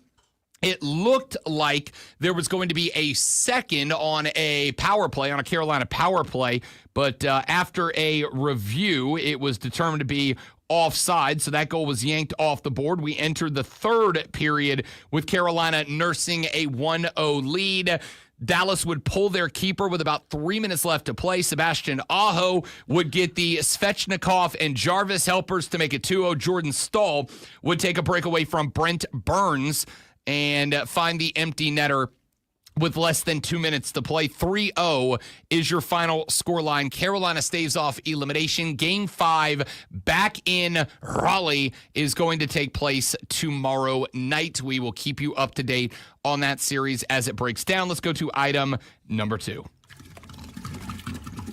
Rarely does an individual baseball game make the water cooler cheat sheet. Even more rarely does a series that is yet to be played make the water cooler cheat sheet. But in this case, that is exactly what is going to happen. The Atlanta Braves on the road today will open up a 3-game divisional set against the Philadelphia Phillies. Why is this on the water cooler cheat sheet? The answer is because this may make or break. And yes, I know it is only May 27th. I know that we still have June and July and August and September to play.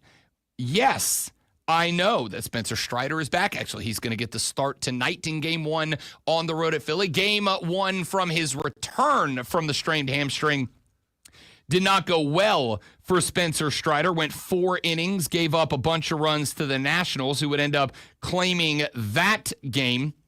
Of course, the Bravos would drop the 2 they played. The middle game of that 3-game set against D.C. got rained out and will be played as part of a split doubleheader in September. They then went and dropped 2 out of the 3 against the Padres. That means the Braves now 2 games below 500 at 25-27, but that's not the number that I am concerned with. The number that I am now concerned with is that divisional lead. Why? Because the Phillies, who were not playing good ball a month ago, now are. Yes, they dropped the game yesterday, but the Phillies are now 34-19. They are 8.5 games up on the Atlanta Braves. A sweep here for Atlanta would obviously make that deficit a realistically overcomable deficit. If Atlanta gives up even 2 of 3, forget getting swept by Philly. If Atlanta gives up 2 of 3, I will go ahead and on that'll be the 27th, 28th, on May 30th, on Friday, if they drop 2 of the 3 to Philly, actually that could happen on Thursday, but at the end of the series on Friday, I will say at that point, a divisional run is out of the question for the Atlanta Braves. They will no longer be capable of winning the division. At that point, it will be, can they chase down a wild card spot, get in, sneak in the playoffs, and then be that team that gets hot at the right time? As it stands right now in the NL East, the Bravos are 3rd. They have a 1.5 game lead on the Nats. They have a 3.5 game lead on the Miami Marlins. As far as the wild card standings go, the Phillies would win the NL East today. The Cubs would win the NL Central. The Dodgers would win the NL West. Your wild card teams, the Mets are 33-21. The Cardinals are 30-24, better than the Braves. The Brewers 27-28, better than the Braves. The Reds 27-28, better than the Braves. The Padres in the West 30-22. The Giants 31-23. The Diamondbacks 27-27. There are in entirety in the National League 4 teams with a worse record than the Braves. If they take 2 out of 3 from Philly on the road over the next 3 days, then I will say the divisional crown, while improbable, is not impossible. If they drop 2 of the 3 in this 3-game set on the road at Philly, the divisional crown is out of the picture. It will be wild card only, a spot where the Braves are way down on the list and will have a ton of work to do. Of course, Ronald Acuna Jr. has been very good since he came back. A couple of spectacular defensive plays, went dong in his first 2 games back, but has not sparked the offense the way that Braves fans kept telling me, it's only May, Rob, relax. Yeah, well, it's not yet. We're actually going the wrong way since the return of Ronnie. So we'll talk more about this series later on in the day. Spencer Strider on the bump today for game 1 of a 3-game set. Let's go to chill. It's not going to happen. It's just not. If me being angry about the Braves is what turns you off from this show, I will see you all in November. Item number 3. Talked about it back in hour number 1. I still think it is a very important conversation and therefore worthy of inclusion as item number 3 here on the Water Cooler Cheat Sheet. Baseball goes to November? Well, it goes through October. Okay. That's when it will end, and therefore I will be unangry at the Braves in November. Wow. Yeah, no, I can hold a grudge. You are Colonel Grudge. You can call me like Private Grudge. The commissioner of the Southeastern Conference is Greg Sankey. Greg Sankey has one job and one job alone: do whatever Greg Sankey can do for the betterment and well-being of the Southeastern Conference. That is why when I say I think Greg Sankey is respectfully full of crap, I will absolutely say respectfully, and I will mean respectfully, I think he's full of crap. Greg Sankey, down in Destin, Florida, for the SEC's spring meetings, my old stomping ground, said over the weekend during a media availability period that the SEC is currently not committed to any one college football playoff format, whether it is the 4-4-2-2-1-1-3 model or any other model. He said there will be discussions held in the big private room amongst the SEC's athletic directors, head coaches, and school presidents this week, and maybe they'll have some clarification on what the plan is for the SEC.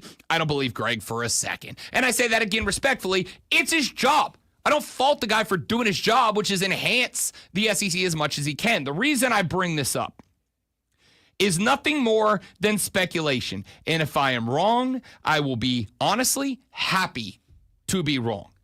My suspicion is the reason that Greg Sankey is telling the media that the conference has not yet committed to a playoff format is because Greg Sankey has a job. Again, work for the betterment, the enhancement of the SEC. Well, what would be in the best interest of the SEC? Asking for more special treatment from the College Football Playoff Committee. That's his job. I don't fault him for it.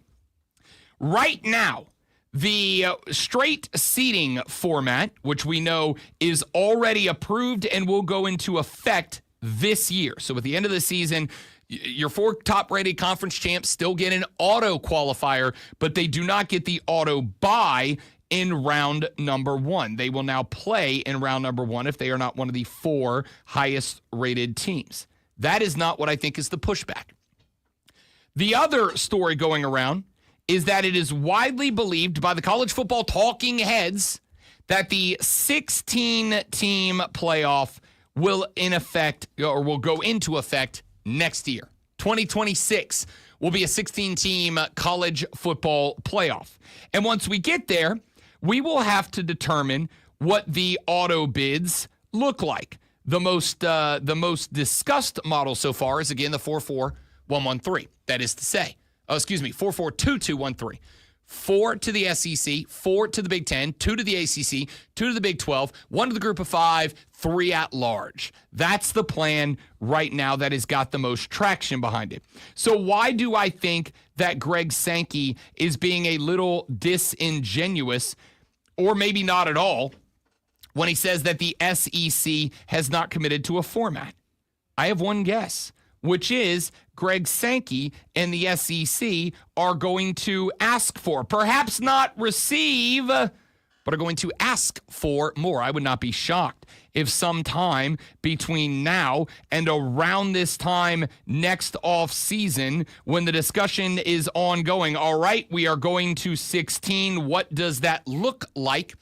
If the SEC doesn't approach the CFP with an ask, can we go to a 5-5-2-2-1-1-1 model? Can we take one of the at-larges and give it to the SEC, one of the at-larges and give it to the Big 12, to the Big 10, let the SEC have their let the ACC have their 2, let the Big 12 have their 2, let the G5 have their 1, and then just have one at-large? I would not be shocked if the SEC ask for more, because it just means more. Now, do I think they'll get it? Probably not, because there is a saturation point, a point where fans of everybody that's not one of those 2 conferences goes, enough of this crap. You can't have over half of the field for 2 conferences while everybody else fights for the scraps. Will that matter? I don't know. Because, as you all know, the golden rule is, he who hath the gold maketh the rules. We'll talk more about that later on in the show. Hey, speaking of said Atlanta Braves, let's talk about them when we come back. This 3-game set, I firmly believe, yes, even on May 27th, dictates the rest of the schedule and possible postseason outcomes. And I'll tell you why I am, shockingly, not optimistic at all. Rob Alonzo and you, The Rob Brown Show, is live on the Fan Up State, baby.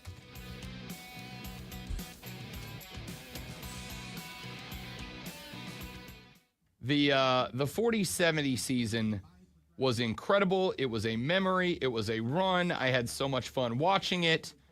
I would trade 15 40-70 seasons for a World Series championship. But I'm just selfish like that. Give me 30 seconds, guys. We will be right back.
Just because is a big part of the reason, or a big part of the argument, I honestly believe.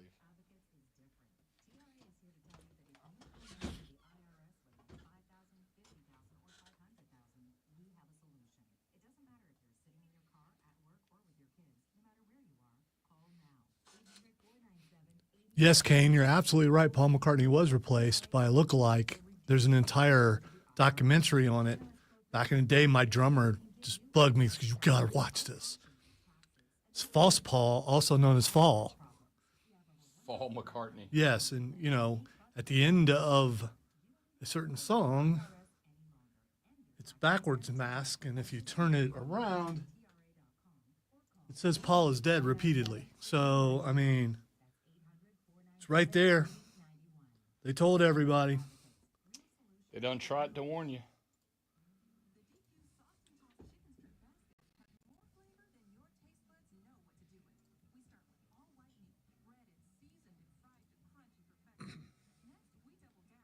Scott, apparently you like torture.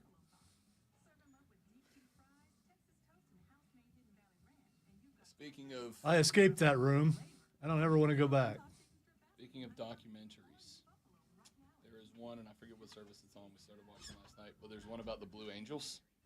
And the footage they have in that is unbelievable. No thanks. It's unbelievable. I was having trouble watching Mission Impossible on IMAX. We missed the Angels. We thought we were going to get to see them fly by this weekend, and we missed them by like 10 miles. And so Courtney's on a Blue Angels kick. She really wanted to see him, so I got to take her back down there probably in November for their homecoming show. But we watched like 10 minutes of the doc, and it's unbelievable. We're going to finish it tonight.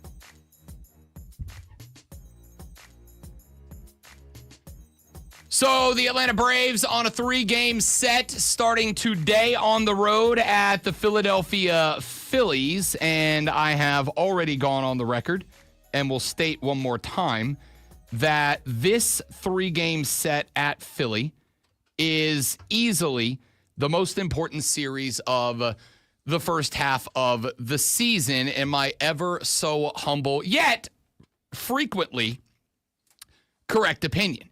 And the reason why is very simple.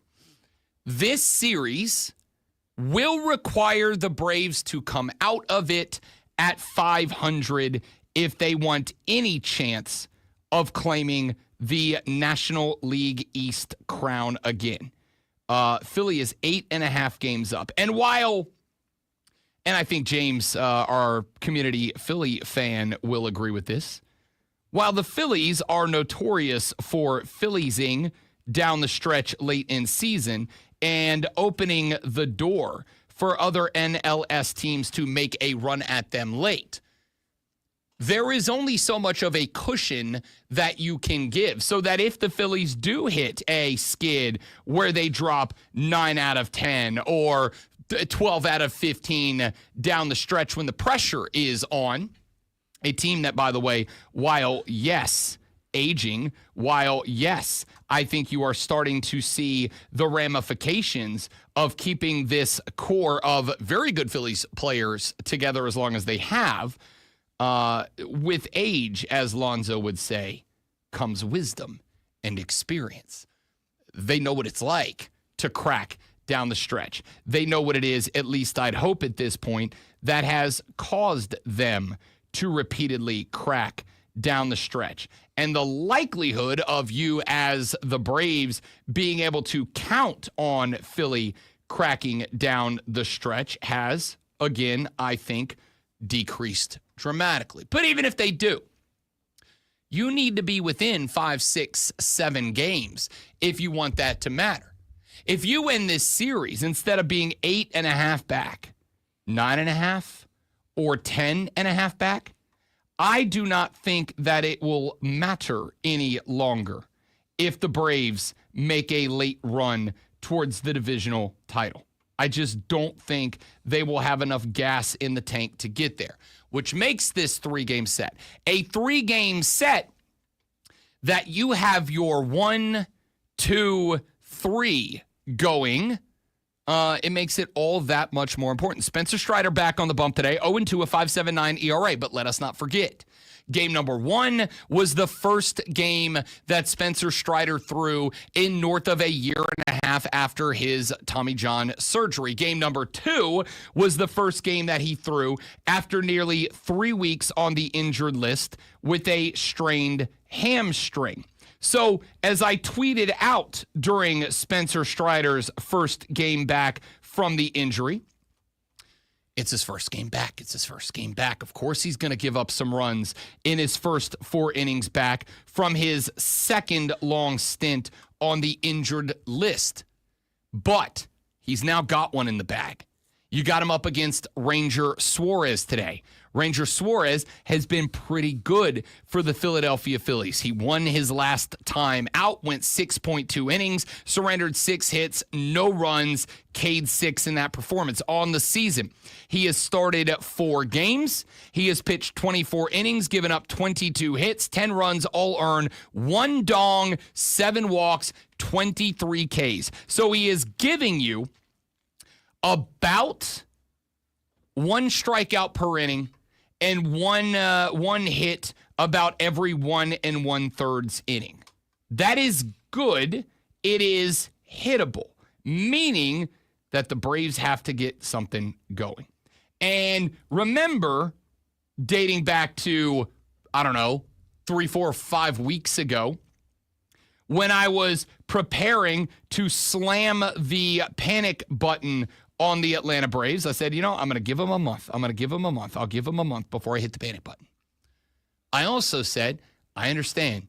As you Bravos fans have been screaming at me since I lifted the plastic lid, didn't push the big red panic button, but lifted the plastic lid off of it, like in those movie scenes right before they hit the nuclear code. They got like the secure little piece of plastic so nobody bumps the button, but then they got to lift that thing up to actually get to the button. I lifted the cover off. I didn't press it, but I lifted the cover off. And you guys said, wait a minute, Rob.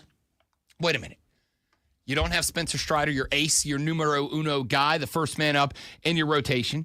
You don't have Ronald Acuna Jr., 2 years removed from winning the National League's most valuable player award in his 40-70 season, the membership of which is just him.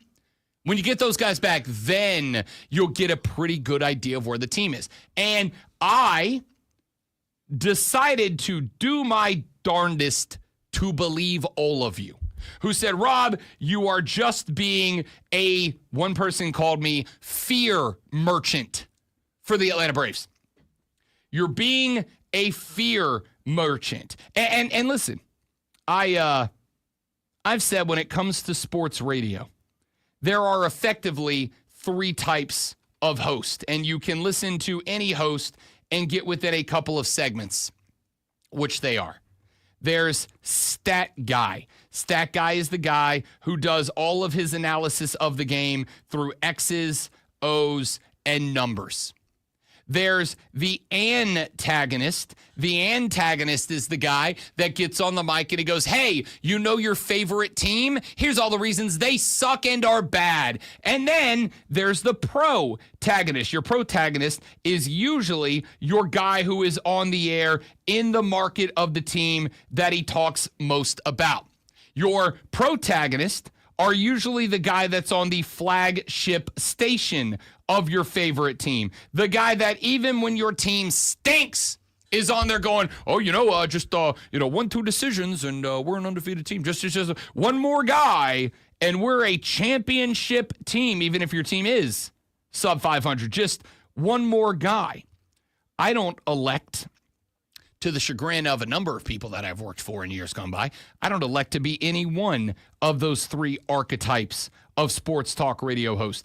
I prefer to have a little bit of the stat guy who looks at the X's and O's, the Jimmys and the Joes, the numbers on the field, and says, here's what you can infer and take away from those, while also saying, hey, if your team is doing well, we will talk about how well they're doing. And if your team is doing poorly, we will talk about why they're doing poorly and what, if anything, they can do to correct it. I am not trying to be an Atlanta Braves antagonist. Quite the opposite. I would love nothing more than be a protagonist. The Atlanta Braves are one of just a few teams that, even though I am capable of, and regularly do, take off my fan cap to be an objective sports talk radio host. This may shock you. Rob Brown, the dude, he likes baseball a lot more when his baseball team doesn't stink. He likes baseball a lot more when his baseball team is good. The reason I I know. The reason that I hammer on the Atlanta Braves is because I want them to be good. It's kind of like when your kid comes home with an F on the report card. You go after them harder than you would anybody else. And it's not because you don't love them, quite the opposite. You hammer on them because you do love them and you want them to do better. And you know they can do better. That's where I'm at.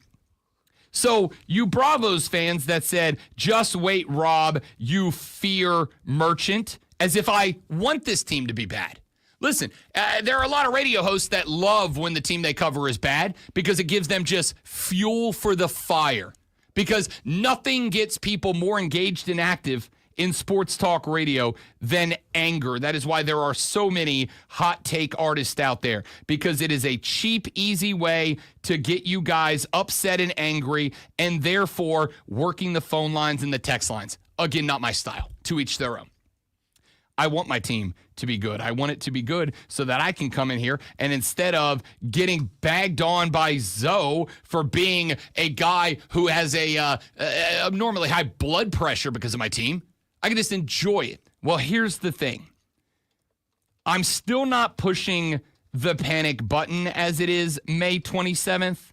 I will tell you, the runway on that is very short. The runway on the panic button is running out of asphalt, out of tarmac right now. Because you have now got Spencer Strider back. Granted, he has thrown one game since his return from injury number 2. Will we see a Cy Young finalist caliber Spencer Strider on the bump today? You better hope so. We have gotten Ronald Acuna back. Ronnie has been mashing taters since he showed back up. First at bat, first game back, first swing on the first pitch of the ball game, Ronnie launched one 460 plus into center field. I stopped what I was doing, hanging out with my little brother down in Florida this weekend, who is a Cubs fan because I assume my mother dropped him on his head as a child. I stopped what I was doing with my little brother and said, watch this, because of how hard he mashed that baseball. Here's the thing. Ronnie coming back was supposed to be the spark for this team. It was supposed to be the boost to the lineup that was going to take the pressure off of everybody else. Not everybody else had to press anymore. Guys didn't have to go out there and feel like it was big stick or nothing. Guys didn't feel like everybody had to be the hero every at bat because, hey, how many times can a guy go out there, mash a tater, and the Braves win 1-0 or 2-1? So Ronnie goes out, sends one 460 to center field. Everything's great. The vibes are high, and the Braves did not score another run and lost that game. See, I was told there was going to be a spark. There was going to be an explosion. It's only been a few games. Again, not pushing the red button because, hey, chemistry takes time.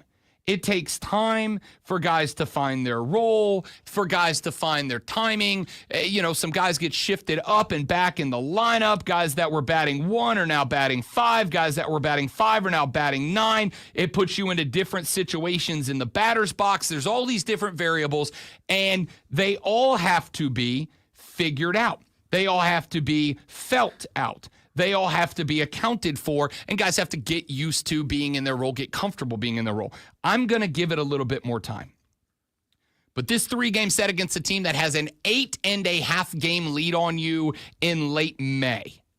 If you go to Philly, one of the toughest place to play in Major League Baseball, I acknowledge it.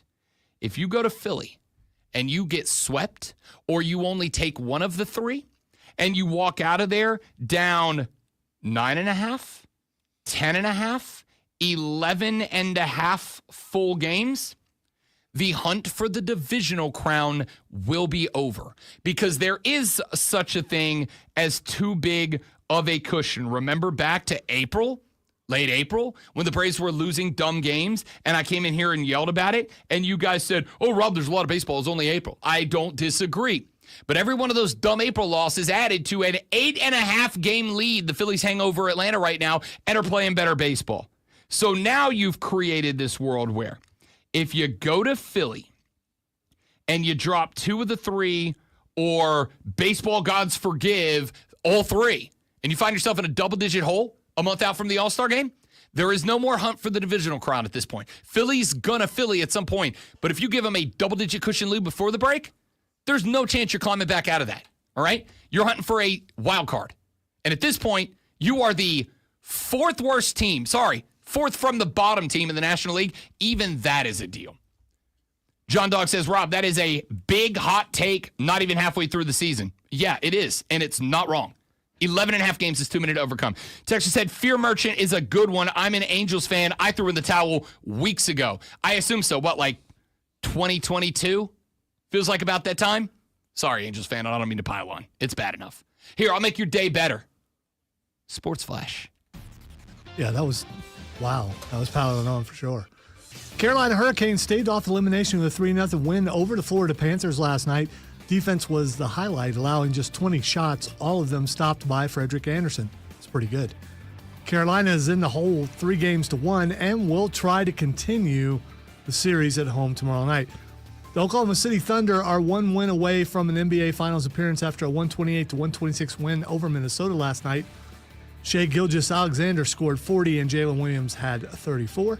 And now the Thunder are up 3-1 with Game 5 tomorrow night in OKC. The LA Braves, also known as the Atlanta Braves, will open a 3-game division set against Philadelphia on the road this evening. Atlanta dropped 3 of 4 against the Padres to move them 2 games back of 500. Spencer Strider is expected to get the nod today against Ranger Suarez. Hour number 3 of the Rob Brown Show is next.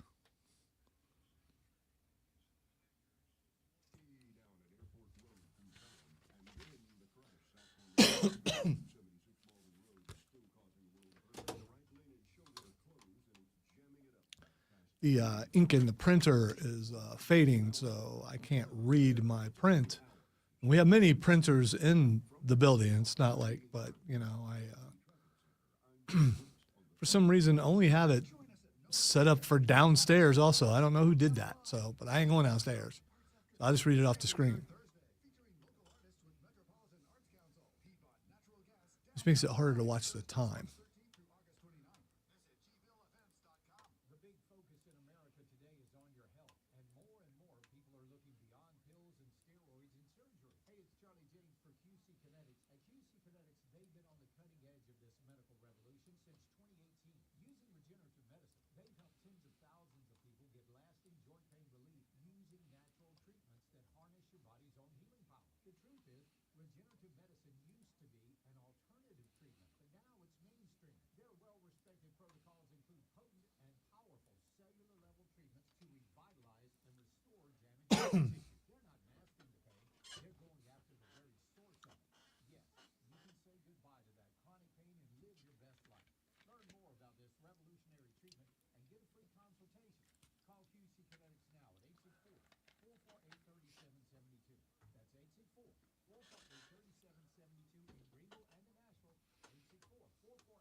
In the hotel. There you go.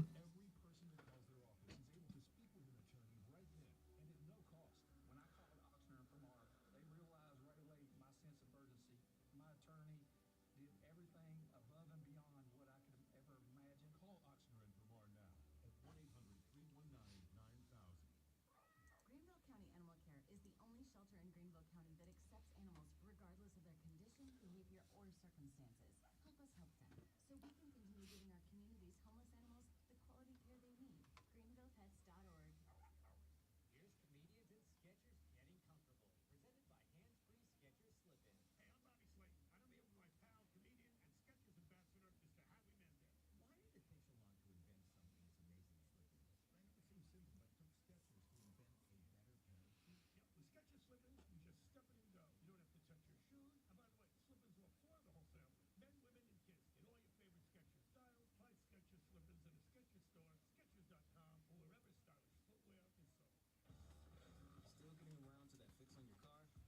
thought of one of my favorite takes / promos / Lonzo segments because I was watching on Wednesday or Thursday last week some WNBA late at night, and there was a possession for the Fire where Angel Reese grabbed, and I went back and watched it 4 times to make sure I counted accurately. How many rebounds she got for herself? 5 rebounds on one possession. 5 offensive rebounds on one possession. 5. Before she finally kicked the ball out for somebody else to shoot and make a 3. It's hate speech. You can't be negative about Angel Reese. Dude, it was unbelievable. They may invest Because she ended up, I think, with 14 or 15 boards in that game. 5 of them came in one possession. It was like on top of the fact that you got 5 and 1, that also means you only got 9 the rest of the game. It's pretty sad the other team couldn't just like reach over and grab them, but she's like under there going. She got blocked. That was 5 rebounds, and she got blocked twice on the same possession. So she actually shot 7 times in one possession. There is a debate happening right now that I have seen, I have heard a number of times, but I experienced it for the first time over this weekend. The debate about grown men wearing sports jerseys. So I didn't know that this was like, I thought it was one of those dumb things we argue about on social media, but apparently this conversation is taking place specifically and primarily. And you know I love you ladies, especially those of you that are Armada members because you know ball. That's why you're here. But specifically amongst the non-sports inclined women of America. So this past weekend, had an appointment on Friday morning. The lady friend got off of work on Friday, and she said, you know what, it's a long weekend. I would like to go sit and drink rum on the beach. And I said, I can make that happen. So we decided spontaneously last minute on Friday to throw the dogs in the car and head on down to the lovely Florida Panhandle and spend a couple of days sipping and enjoying the sunshine on America's most beautiful beaches. And so we did just that. Well, of course, my family lives down there. And on Saturday, after a few hours in the sunshine, because my family is there, we said, well, let's go get dinner, and then we'll go get drinks with the little brother and his wife. So we did. Well, the sister-in-law had a couple of her longtime friends in town. So it ended up being a group of myself, my wife, my little brother, his wife, and 2 of her friends. Well, it being Saturday, the lady friend and I haven't been on the beach for a number of hours that morning. Rob decided to go out. He is going to be lazy. I got nobody to impress. I don't live in this town. The only person I care about is with me, and she does not care if I wear a jersey. So Rob Brown adorned to go out, as he does when he goes back to Florida, a Greenville Triumph jersey, which is customized with my own name and number. So we were out at the bar, and one of the girls that was with the brother's wife, my sister-in-law, one of the girls says, "Oh, do you play for that team?" And I said, "No, I'm just a big fan. I'm in the supporters section. I play the drums at their games. They're just my soccer team that I love to support." And she said, "Oh, you don't play for them?" I said, "No, I do not." And she said, "Well, then why are you wearing their jersey?" To which I responded, because I like the team, because I am a fan, and because it says Greenville Triumph on the crest. And even though I am from here, I do like going out in my Greenville sports stuff, because of the number of times I've been stopped by people that go, "Tell me about that team," or, "Oh, hey, I'm from South Carolina," or, as has happened a couple of times when I've worn my Drive jersey back home, by people that go, "Hey, I am also a fan, and want to have a conversation about it. And I love talking to people out in public, so that's a conversation starter. And this young lady who, and I will give her credit, we had a number of other conversations throughout the evening. We've been out a couple of hours at this point, and she and I were kind of ribbing each other back and forth. We were just having a good time. She's a nice girl. She says, I just think it's so cringe, which is a verb and also an adjective, I guess. She said, I just think it's so cringe when dudes wear jerseys of teams they're not on. Did you ask her if she's ever worn a band T-shirt? I'm coming to that. Okay. I'm glad you brought that up. Okay. I'm glad you brought that up. I'm coming to that. So, coincidentally enough, because Big Brother is always watching and listening, last night, the wife and I got home from our weekend roadie down to the beach. We got home about 8 o'clock last night, so I sat down on the couch after we got the car unpacked and the dogs all situated. I got set up on the couch in the Bro Cave to partake in a little NBA and NHL playoffs. I didn't get to watch a lot over the weekend. I listened to a lot of it on the radio. I took in a lot of YouTube video highlight packages and whatnot, but I got some sports ball games to catch up on from the weekend. So, as I sat down, I did what I normally do at night, which is I put one game on the big TV, one game on the slightly less big TV, and then whatever else is going on the baby TV off on the side, and then I start getting the show ready for the next day. And so I popped onto social media because, that's where the people are talking about the sport, to see what was going on in the public perception of sport. I figured there was going to be a lot because of the announcement of the college football playoffs going to the straight seeding, because there's a lot going on in the NFL with rookie minicamps coming to their conclusion, and everybody's starting to look forward to camp and evaluate draft picks. And of course, Major League Baseball is in the heat of the meat and potatoes of the season right now. Maybe not the most dramatic, but certainly the most impactful stretch of baseball, yada, yada, yada. And so I started cruising around the social media universe. And one of the things that I do is I go to Instagram and I scroll through Reels, because sports shows across America take impactful segments and they clip them up and they put 45, 60, 1 minute, 2 minute segments together and they put them up on social media. And there was a conversation going on 680 The Score in Atlanta, Georgia, that happened to be about this exact same topic. There is a show in Atlanta that features a gentleman as the host and two young ladies that I don't know if they are co-hosts or if they are contributors or what. But the one of the two young ladies brought up that she also finds it to be cringe when grown men wear jerseys. And it escalated as the young man hosting the show was actively wearing an Atlanta Braves Ronald Acuna Jr. jersey. It turned into this conversation. Now, it is a bit of a lengthy clip, but I wanted to make sure I allowed the full debate to get in, and then I would like to get your thoughts on it. And I clicked the wrong button. Hold, please, 680 The Score, while I get everything settled up. Dadgummit.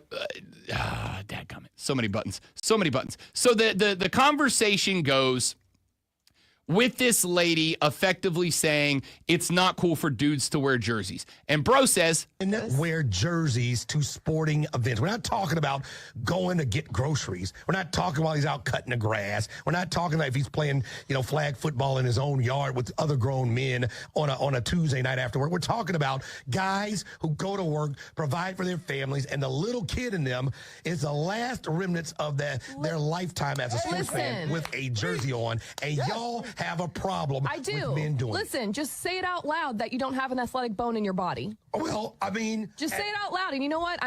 I'll give you a little leeway. I'll let you wear that Michael Penix jersey on a Sunday. At one point, we all had some athletic ability. Now, you two, I think this is coming from you two. Well, all men think they have athletic ability, and that's not true. We did at one point. That's not true. I have gotten in fights with men at bars about that. This man was like, "I'm the most athletic person here," and I said, "What'd you play in college?" She goes, "Oh, well, I played D2, but quit after a year." And you're telling me you're more athletic than me, who played played D1 for 4 years and won a Big 12 championship. Miss me with that. You had to drop the Miss me. championship ring on it. I mean, listen, if we're going to sit here and go toe for toe.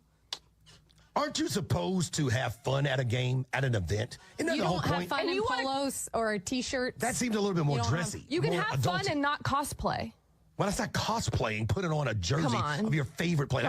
Now that's a shot. That's a shot at every man walking around and driving around, taking care of his family, sitting in a sales office or going out to try to make a buck to keep the lights on. Now y'all want to laugh and make judgment on guys We aren't laughing who and wear making jerseys? judgment. We're trying to help you out. my See, God. Kelly's being nice about it. I will say, you're going to get a lot of allies with this. I know you do because there's more apparently- men I'm gonna get driving haters. around in their cars right now thinking, well, I wear jerseys to game. We're not saying we laugh at you. And hey, if you're married and or not looking, then good on you. Then keep on wearing those. If you're wondering why you step up to a girl after a Braves game in your jersey and offer to buy her a drink and she's like, I'm good, we're just trying to help you out. That's the problem. And think about it a little bit. You're wearing a Ronald Acuna Jr. jersey, right? He has no idea who you are. And something about that makes me just giggle so hard. So, I got a couple of different thoughts. I want my time back. You made me listen to how annoying, judgmental, and stupid was that? So I had a couple of responses. Number one, as you know, I'm 5 years removed from the dating game, and a lot can change in pop culture in 5 years. I don't remember this being a conversation when I was in the game.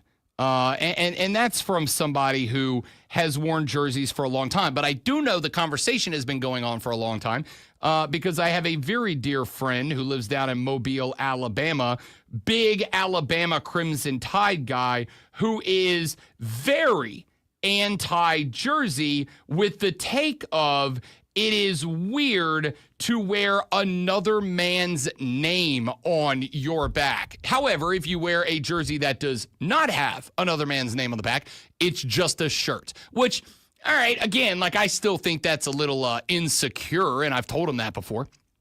I still think that's a little insecure, but at least I can understand where you were coming from. But the first thought that I had was exactly the same as the first thought that Lonzo had, which is, and I don't mean to generalize or stereotype, et cetera, et cetera, et cetera. But, ma'am, if you've ever worn a Taylor Swift shirt, or a Stevie Nicks shirt, or any of these other iconic women in entertainment, of whomst shirts I have worn, do wear, etc., Tay-Tay don't know you exist either. Okay? Stevie Nicks doesn't know you exist either. That's a really dumb argument. Second off, and this is where I would have the conversation with the young fellas out there. Young bucks, listen to Uncle Rob for just a minute. Women are awesome, all right? I'm a big fan personally. They're awesome. And I think it is not just cool, but important to be a feminist, all right? To fight on behalf of equality for everyone. I'm good with that. But this is toxic. This is toxic. Even for old Liberob the woke warrior, this is toxic. This whole concept is toxic. And I will give you the reaction that I had that was so violent in me that I broke one of my cardinal rules of social media browsing for the sake of the show, which is don't comment, don't read the comments, don't leave a comment, don't reply to comments. The chief mistake that this young lady made in this situation is thinking that for a good and gosh darn second, any dude who wants to wear a jersey, Braves, Falcons, Saints, Tigers, Gamecocks, whatever, should give a fraction of a second of thought to anyone who has this take. Who cares? Who cares? I have never once strapped on a jersey outside of maybe a few of my high school playing days. I have never once strapped on a jersey as a fan and thought to myself, oh, I wonder what the ladies are going to think about this. I don't care. I never have cared. It's not just the ladies. There are some guys that are judgmental about that too. We've had some of them working in this building, maybe even having worked on this station. And when I put my clothes on in the morning or I lay them out the night before, I could care less what anyone else thinks about it. I'm wearing it because I like it. And I get it if you're – I've been married 32 years, so I don't know about this dating game thing that you speak of. But I don't think everyone's as judgmental as that girl is. I'd like to believe that most people are open-minded and don't have that kind of an attitude. And it's probably an optimistic belief, but I just don't think everyone's like that. I very much am envious of the Emperor of Optimism, Lonzo, and living in the world where he gives credit to human beings for positivity, because I'm out of it. What I will say is this, again, don't care. And it is a conversation. And I will say that I think a lot of people who have this opinion only have this opinion because other people on the internet have the opinion. Listen, groupthink is real. Crowdthink is real. Mob mentality is real. It's a phenomenon. It's a real thing. And so I think it is one of those things that a lot of people have this take because other people have this take. But if you genuinely have this take, that's okay. I live in the real world. I understand that there are times where I do have to select clothing based on the outward impression that it will give to people. If I am going to go out and go try to, say, and for instance, sell this show to some people, there are some people that I know, you know what? I need to go home and I need to put on, nice slacks and a collared shirt and do my hair and trim up the facial hair, yada, yada, yada. And then there are other people that if I'm going to go sell this show with one of our salespeople, I'm going to show up in a jersey with my name on the back because I know this guy's a big sports guy and he's going to go, yo, dope jersey, and you have it personalized? I get all that. I understand all that. But it was the first time this weekend that I had somebody tell me, and again, not in the dating game, was literally sitting next to my wife during this conversation. But she said, I find it so cringe when dudes wear jerseys of teams that they're not on. Ladies, let me clue you in on something real quick. Was this lady like 18 or 19? She was probably in her mid-20s. Okay, I think. Because saying so cringe is kind of, I think that's yeah, I mean, listen, passe. I can't bust on people for saying things that are lesser than their age scale. I do it all the time. No cap. In my mind, she sounds like a Valley girl. So that's just like so cringe. I don't know why you wear the jersey. It's a very popular pop culture expression. It is what it is. My takeaway from that moment, though, was, ladies, let me give you a bit of advice. I gave some to the Young Bucks. Let me give some to you. Here's my advice. At the end of the day, all men, yes, even the most successful amongst us, even the powerful ones, the rich and famous ones, at the end of the day, every now and then you just got to let us be a dude.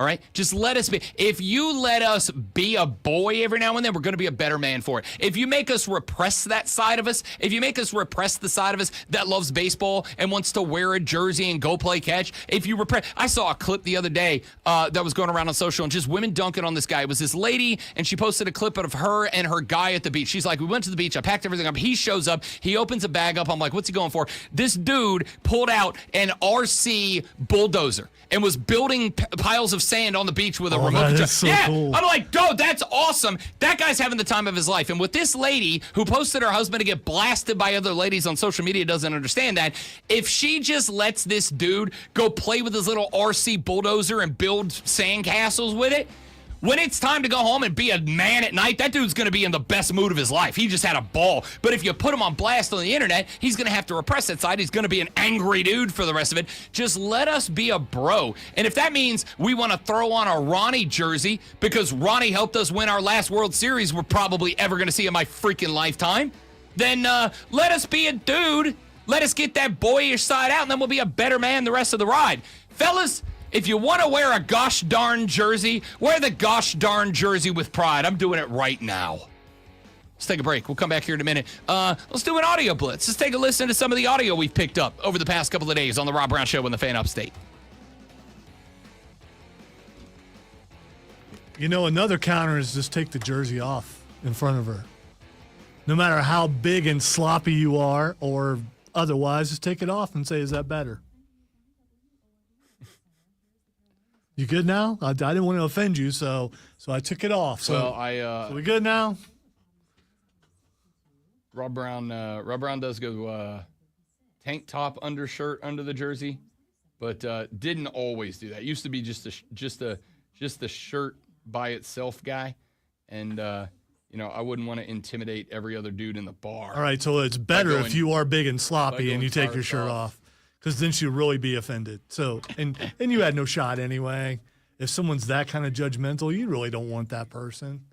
I would say because once she found that problem with you, she's gonna find something else. Why are you wearing those shoes? She's gonna okay.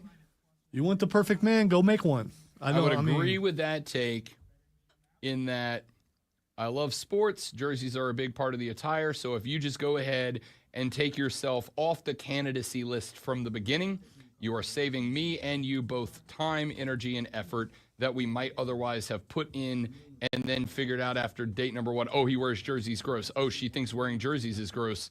Gross. Oh, yeah. See, that's the other thing. If the girl says that, just reach your hand out, shake her hand, say thank you. Thank you, because I almost wasted my time with you. And now you've helped me. Now I can go. I can move on somewhere else. Thank you. Technically, the Braves won without Acuna. Yes, that is true. You are correct. He was out with his ACL number 1 that season. You are correct. Thank you for the correction. But I was just speaking on the fly, obviously there. Spike Callahan, LRF Legend, says, at least my wife married me before she started trying to change me. Yes. No, I will say this. I think I've had the philosophy for a very long time that men marry women thinking they will never change, and they do. And women marry men thinking that they will change, and they won't. And finding the balance between the two is a very delicate and important dance to go through. Which is why, and again, I met my wife when I was already 35 years old, but I told her up front at the beginning, I am a sports guy. My exact quote was, however much you think is a lot of sports to watch, triple that and you're getting close to what I do, and that's never going to stop. So if watching that much sports is a red flag for you, let's just not go on date number 1. Let's save ourselves both the time. And she was like, no, I like sports. I'm good with that. Now, I still think there are days where she is getting used to just how much sports there are, especially right now when there are NBA and NHL playoffs both going on every night of the week for about 2 months. I think she's kind of getting to the point where she's like, okay, he wasn't joking, but this isn't a new song and dance for her. And there has never been a point in time where she said, can you not watch something? Now, there have been points in time where I've said, you know what, I'm going to skip this game or these games tonight to take you out because I haven't taken you out in a while. Let's go do something, whatever. And I do think it is important, fellas, that you make some sports sacrifices for your lady.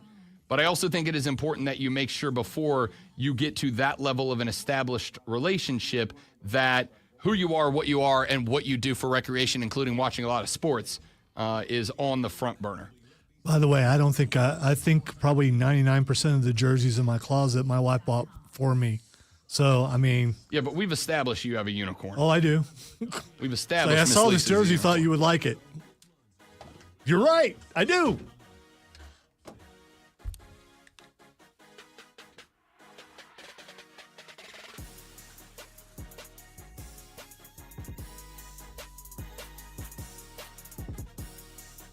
The audio blitz, the best audio we have picked up since the last time we did the blitz, and there is no shortage of it today as we have not done an audio blitz since last Thursday, so let us dive right in. Speaking of boys being the boys, Dale Earnhardt Jr.'s podcast, you remember back during the pandemic, back during the coronavirus in 2020, sports, all of them, were trying to find ways that they could survive, that they could make it out the other side and still be a thing. And I said at the time and say now, I don't think that any sport that was unable to play did a better job of that than NASCAR. I think NASCAR did a fantastic job. NASCAR said, okay, we can't do races. We can't get everybody at the track, but it is our season. What do we do? How do we make this entertaining? Well, one of the things they did was they started running, instead of actual races on actual racetracks, they started running iRacing, electronic racing, virtual racing, where they had actual NASCAR drivers get in their video game rigs and race on a computer. But they presented them as the real race. They had the real play-by-play guys calling real play-by-play, the real color guys. They had tech guys they brought in to kind of explain the systems and blah, blah, blah. I thought it was great. So did Dale Earnhardt Jr., who was one of the guys that was involved in that whole process. He had a group of his fellas on because there were other races, not just the ones that went on the big networks, but they were doing other televised races. They had John Force that was racing in NASCAR. They had celebrities show up and involve themselves in these races. It was very cool. And the fellas last week on Dale's pod were talking about the boys being the boys playing their video games. The online races that we did back during the COVID, and I got a chance to race at Indy with you guys. Listening to y'all talk to each other, just sitting there and practicing stuff, I couldn't believe it. I could not believe talking. Will Power just unloading on people. And, but for real, yes. I had to log off because we are going to fight. Yeah. We're all rolling down pit road to our little stalls at the end of the race. Everyone on there, especially Will Power, was name calling like crazy. Do you remember that Lando Norris came to race, and he's a sim racer since he was a little kid, so there's no comparison. Yeah. And he was leading the race. We're like, Pagano was like, this guy's not going to win this thing. He's not going to come here. So we crash him. And the name dropping, they came again, the name calling. We was like, yeah, like, it was awesome. I'm like, guys, we have other people Will seems here. like he has a short fuse anyways. So And very passionate, right? Yeah. So it's like, but he's like, I said, we was just an online race. I don't care. Y'all know. It's like it was. Yeah. The online races that we did back during the COVID. The boys will be, I love that. They said straight up, Will Power was in there. We were not going to let that guy win. So everybody in the race ganged up to wreck him out of it. Just everybody in the race was like, nope, that guy can't win. I love that because it shows even like I said, the powerful, the professional, the celebrity, the well-known. At the end of the day, they're just fellas. They're just the boys. So I can't tell you how many games because I'm an online gamer that plays with the boys, right? I play multiplayer games. We play the show. We play NHL. We play Madden. We play college football, whatever it is. And can't tell you how many times 2, 3, 4, 5 of the boys get together to play a game, and we'll have a text thread going with everybody except one guy in the game, and we're like, yo, everybody get that guy. Everybody get that. Forget everything else. Just go get that guy. Just to set that guy off and get him mad. It's the best. So I love that a bunch of professional wrestlers were like, so messed delete that up, guy. Dude. I know. No, that's just wrong. That's got to violate the bro code somewhere. No, I think it is a full enforcement of the bro code. Is it? Yeah. Okay. Now, if we jumped in an online game with a bunch of randos and they started going after him, no, that's our guy. We're coming to get you back. All right. But if it's you and the boy, it's that SEC mentality. We can talk crap about our teams. You can't. You ain't one of us. You ain't like that. You ain't got that. Kevin Garnett is a very famous NBA basketball player. You may have heard of him. Speaking of talking stuff. Yes. Speaking of talking stuff, Kevin Garnett is a very famous basketball player. Plays some basketball right here in our area, of course. Ended up going on to become a Timberwolves and Celtics, et cetera, legend. KG was on his pod with Paul Pierce last week. They had a couple of guests on, and they asked KG, hey, you still playing ball? When was the last time you played basketball? I played basketball probably 2 months ago. I was walking past, and Lifetime kid said something real cute. I went in there, boned his ass, and walked out. That's why I keep the dust off this thing for all you bums out there thinking it's sweet. This is at Lifetime Fitness. Straight up. What? Yo. What you say? Man, Yo. check. Yo, bum ass out you here, know man. why I believe that work story? on your game. When was the last time you played? KG said, I was walking by a court. Some young kids started talking smack, so I walked out there, busted him up for about 21, and then left. That's why I keep the dust knocked off this thing. I got to tell you, we were on the beach on Saturday. Lady friend and I, we went to the beach. She loves to walk around in the water and look for seashells. It's her favorite beach activity. Mine is sitting in the sand in the little hole that I dug and drinking a gallon of Bahama Mamas and enjoy the sunshine, which I did. And then after about 3 hours of sitting on the beach, it was like, all right, I got to pee. I got to get up and go to the water. Got to go get in the Gulf of Mexico and do my thing. All right, it's Gulf of America. And this is the second time that you've said that. So you're getting up and going into the ocean to pee. Where do you do it? It's 1,000 gallons of water. By the way, I don't have a problem with it, okay? It's just that you've admitted to it twice. And is Fish pee in the ocean all the time. It's not a pool. No, I get it. I get it. It's just so we're clear, I'm anti-pee in the pool guy. I am pro-pee in the beach guy. All right? I don't know. If you're willing to pee in the ocean, you're probably willing to pee in the pool. No, I am anti-pee in the pool guy. If you got to pee, don't pee in the pool. Other people are in there, even if it is coordinated, and that's the exact reason for it. I'm just picturing Rob standing up and walking out and just standing waist deep and everyone knowing what you're doing. Yeah, pretty much. But you know what? So was everybody else there. Oh, everyone there. Every guy who walked out there to pee in the ocean. No one has ever stood up and walked away from the Gulf of Mexico to walk up the boardwalk, down and around to go to the bathroom, which is just dirty and gross because it's beach people. All right? Nobody's ever done that. You walk out in the Gulf and you go to the bathroom. So I go to the point It's no longer dirty and gross because it's now the Gulf of America, which makes it beautiful. So I went out into the Gulf of Mexico and I peed. But to get up out of that sand, when I tell you it took me a minute. I had to, first off, I dig a little hole. You dig a little hole for the butt. So it's like a recliner, right? What? You grew up on the beach, so I guess you are the expert. Yeah. So I should learn from you. You dig a little recliner into the sand. All right. I do that naturally because of weight. But anyway, beautiful sand, best sand, beautiful sand. Dig a little hole in the sand, little recliner. Sit down in there, drink your Bahama Mamas, whatever. Buddy, I made every old man sound in the game trying to climb my fat ass up out of that hole. It took me a while. Just every and oof that came out of my body. It was pathetic. Point is, here's my man KG. So you didn't yell at her and go, "Why didn't you come and help me up?" No, it's my fault. I let myself get the way that I am, and you could have rolled to the water, right? No, that's why I got back down to 210, so people would stop trying to roll me in. All right, let's get one more in here. Let's go away from sports just a little bit. Let's go to Australia. Aussie. Kyle McGann is a member, or was a member of Parliament, an MP as they refer to him in Australia. Kyle McGann's last day as an MP was last week, and Kyle McGann said farewell to the Australian Parliament in the way that only an Aussie can. I thought so long and hard about how I will finish this speech, and I'm used to getting told off, so we might as well get this over and done with. But I would like to say to the members and the constituents across WA, thank you for 2 fantastic terms. Cheers. Order, members. Order. The Honourable Kyle McGinn will take his seat. Now, the Honourable member is very well aware that he ran a very fine line in offending the dignity of the council, so I assume his speech has concluded. So, what Kyle McGann did there on the floor of the Australian Parliament, though, is his farewell shot after 2 terms serving. Took off his shoe, popped the brewski, and did a selly shoey right there on the floor of Parliament.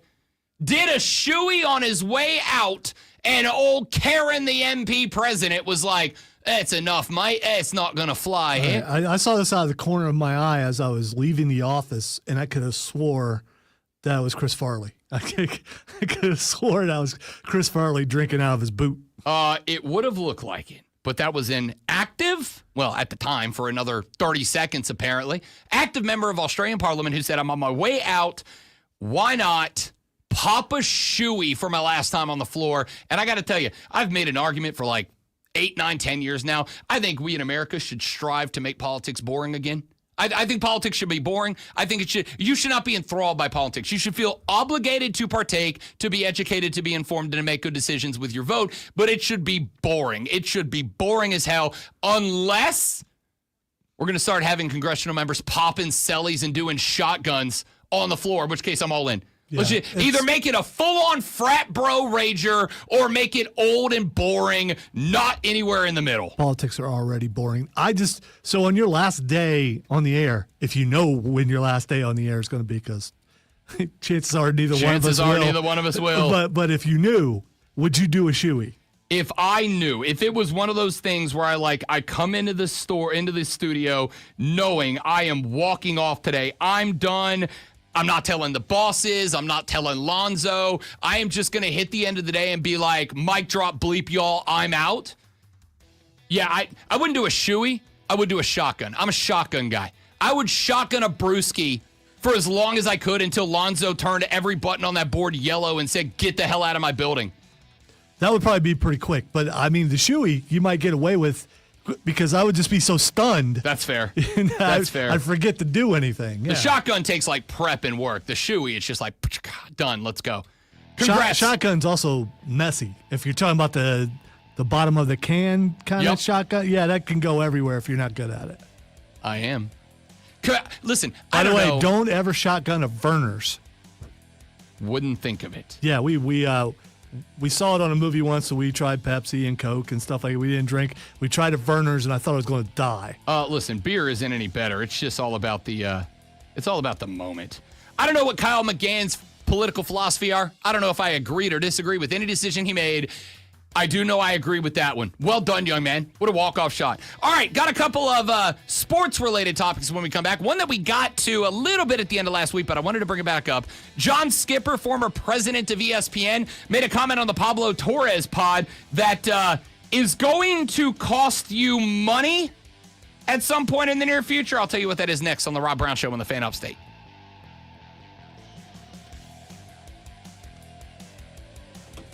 I get that was partially my fault, but that was 3 beds. I had to give my man his send-off for the greatest walk-off in political history. Will there be copycats? It's good to know that Australia is much like Great Britain in how stodgy they are with it. Yeah, we probably are too. The thing is, with the very limited experience I have with Australian politics, and the majority of that just being when a member of parliament does some hilarious stuff like that, from what I understand, maybe the actual popping and consumption of a brewski is a bit beyond the norm, but like their parliament's pretty much like Britain's, where it's just like burn each other unmercifully on the floor until somebody gives up. Which in a weird way I respect.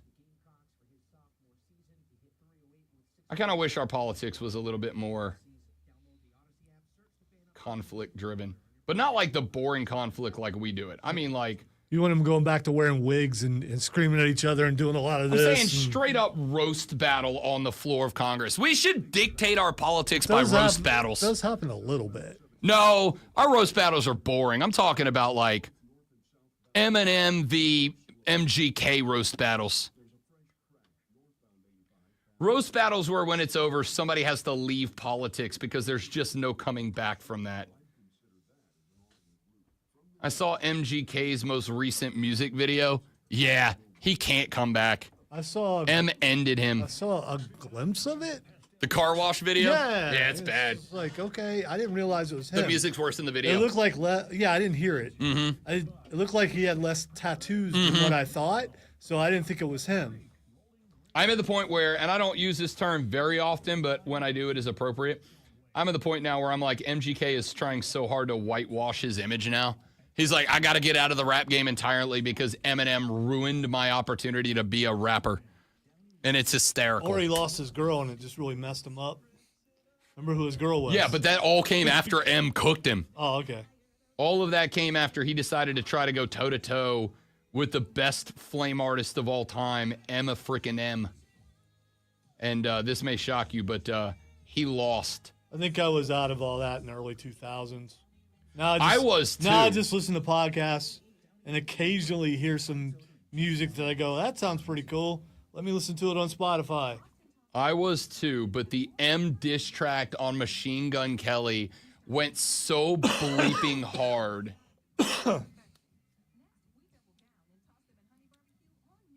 You know, as I sat there yesterday, unable to move and knowing that I needed to stand up somehow, and there was no one to help me stand up after, and my arms cramped later that night from jigsawing. I'm a grandpa. It's okay to be old and be struggling. I don't know why you get so mad at yourself. I'm like, I'm pushing 60. Should I be able to kip up?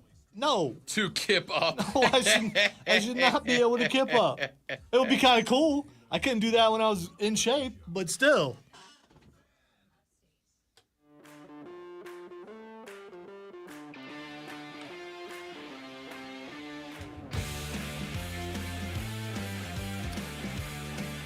Did not get to spend as much time on this last week as I would have liked or that we should have. So, hey, never too late to get to the good stuff. John Skipper is the former Skipper, president of ESPN.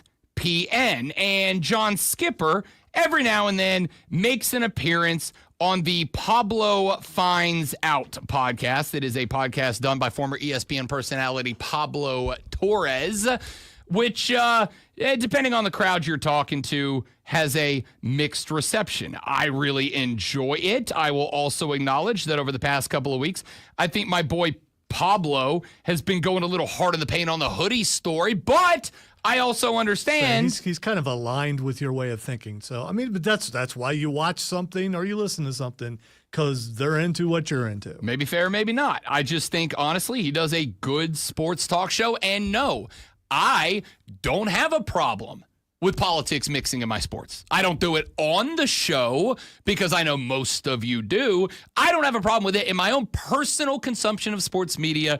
It is fine with me. So, Pablo Torres has John Skipper on every now and then, the former president of ESPN, and every now and then, John Skipper will drop an interesting little nugget on the direction of sports broadcasting from his experience in his time running the four-letter network, the decisions that were made when he was in charge and why, and the outcomes that those decisions will have on those of us that consume our product via the four-letter, which for a lot of sports, you don't have a choice.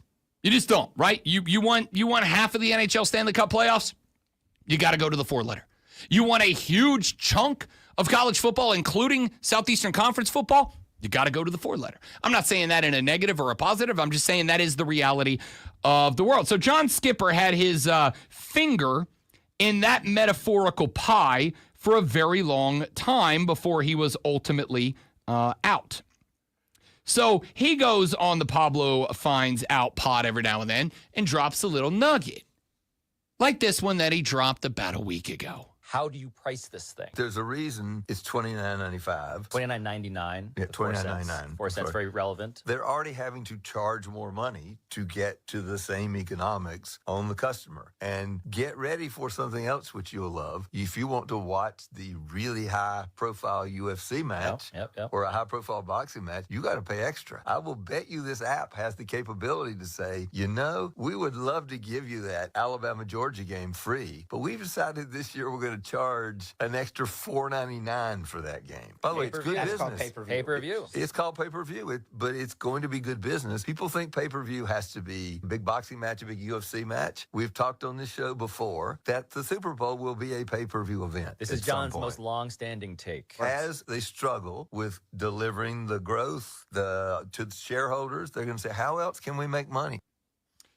John Skipper says, as you all know, we talked about this a little bit last week too. ESPN is coming out with a new streaming platform. I do not know what it is going to be called yet. I assume that they will just transfer the ESPN Plus moniker to it, but it is priced at $29.99 a month. And for that $29.99 a month, there will be one destination which you can go to for all of the ESPN broadcasting content. ESPN, ESPN2, ESPN News, ESPNU, the SEC Network, ACC Network, etc., etc., etc. But Skip says that's not all that app will be, because you always have to be growing the bottom line. You always have to be increasing the margins. You have an obligation to your shareholders to create more value, to make things worth more. And the only way to do that is to get more money flowing in. So they'll do the $29.99 a month. It will stay that way for a while. But Skip says, do not be shocked if down the line there is not a price increase of that $29.99, although let's be real, there will be, because that's how the streaming services operate. You sign up, you get that fee, and then, next year it's going to go up by $3 more a month, and then $3 after that, and yada, yada, yada. So that'll eventually go up. But up front, The $29.99 will remain the same, but Skip says in order to increase the value of that product, it will be $29.99 a month to get all of the regular programming, but do not be shocked if down the line they start using a pay-per-view model for the biggest products that ESPN offers. One of those products is, and obviously, the college football playoffs. And he uses the Georgia-Alabama game as an example, which makes sense. The Southeastern Conference and all of its affiliated teams, their broadcast rights are owned by ESPN, meaning that ESPN has the right to broadcast those games. And so if we do get to the middle of the football season, and would you look at that, 6-0 Georgia taking on 6-0 Alabama, there are playoff implications on the line. ESPN would say, well, we know you paid the $29.99 a month, but this game is so big that if you want to watch it, you got to give us a little something else. You got to add a little more to the pot. And we'll tell you what, we'll keep it cheap. We'll make it $4. Because here's the thing. If you said it's $29.99 a month, and that every now and then for the highest caliber sporting events that I wanted to watch, it would just be an extra $3.99 a month. That in and of itself, like, okay, for a Georgia-Bama, if that was my only option, I guess that is an option, right? For like big games, college football playoff games. I might even be willing to go, all right, you're looking at 8 opening round games. Let's say it's $4 per game pay-per-view. That means it's $32 for me to watch the college football playoff opening round its entirety. Now, obviously, we're not talking about round 2 where we got 4 games, round 3 where we got 2 games, round 4 where we got 1 more game. And oh, by the way, let's keep it a buck. If they're willing to charge you $4 a game for the quarterfinals, we all know that they're going to charge you $10 to watch the Natty down the line if they have the exclusive rights to it. Am I right? Of course I am. The only point that I'm making here is very simply, if you have not believed me the multitude of times I have told you in the past, college football is not fan-centric. It is at your school. Your school on game day is fan-centric. They want to create the most exhilarating, exciting, entertaining, engaging, and other E-wordsing possible environment for you. But they do that to get you to come and buy tickets and camp out and tailgate and spend money at the businesses and give money to the school and yada, yada, yada. When it comes to the product that we get on television, our entertainment via the game, it is not fan-centric. Because it was fan-centric, you look and you go, wait a minute, ESPN currently holds a broadcast rights agreement with the college football playoff that is valued right now at $1.2 billion per year. Per year. They got to get that back somehow. And they know that more than likely, assuming that the product doesn't stink, that we're all willing to pay a little bit extra to make it happen. Or something else happens, which is the rise of illegal streaming sites. And if they start hemorrhaging viewers to those sites, and it starts showing up in the annual ratings, where they go, we're losing X tens of thousands, hundreds of thousands, millions of viewers of these games to streaming sites, they're going to start charging more. All of a sudden, that Bama Georgia game that was maybe $4 at the get, now all of a sudden that's a $12 ball game if you want to watch it. $29.90. You know what it is? It's kind of like these NFL teams, and this is something I despise, but we're willing to pay for it. It's only a bad business plan if people aren't willing to pay for it. It's kind of like, and I know we are talking about the football team that we cover here on the show, but it is what it is. It's kind of like these NFL teams that sell PSLs, personal seat licenses, right? They sell you the PSL for X $1,000s a year. And all the PSL does is then give you the right to then buy a season ticket. You got to buy the PSL, which allows you to then buy a season ticket. It's a dumb concept, but it works because people buy them. This is only going to work if we keep watching. Now, I'm going to tell you right now, I'm probably going to watch. Partially because it's my job, partially because I love college football more than I love most of the people in my life. And that's a lot. I'm a lover, not a fighter. But I heard this from Skip. And what I heard was not, this is a possibility down the line.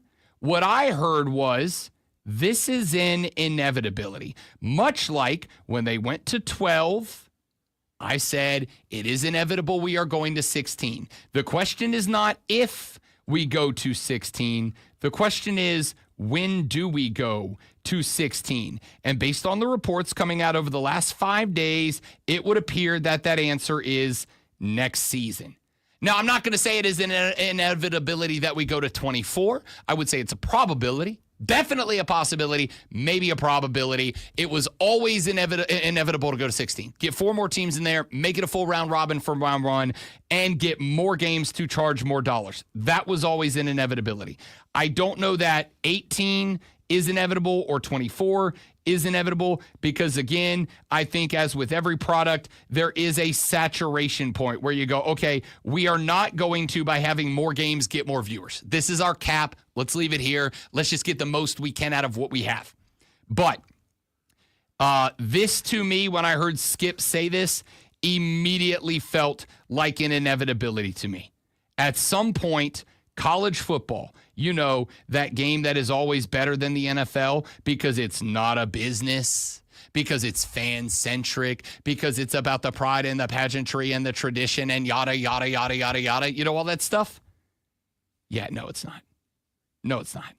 I would not be shocked to see this $29.99 for this year, and I would not be shocked next year if we saw during the regular season a game or two experimented with a pay-per-view model, and then the entire college football playoff move to a pay-per-view model.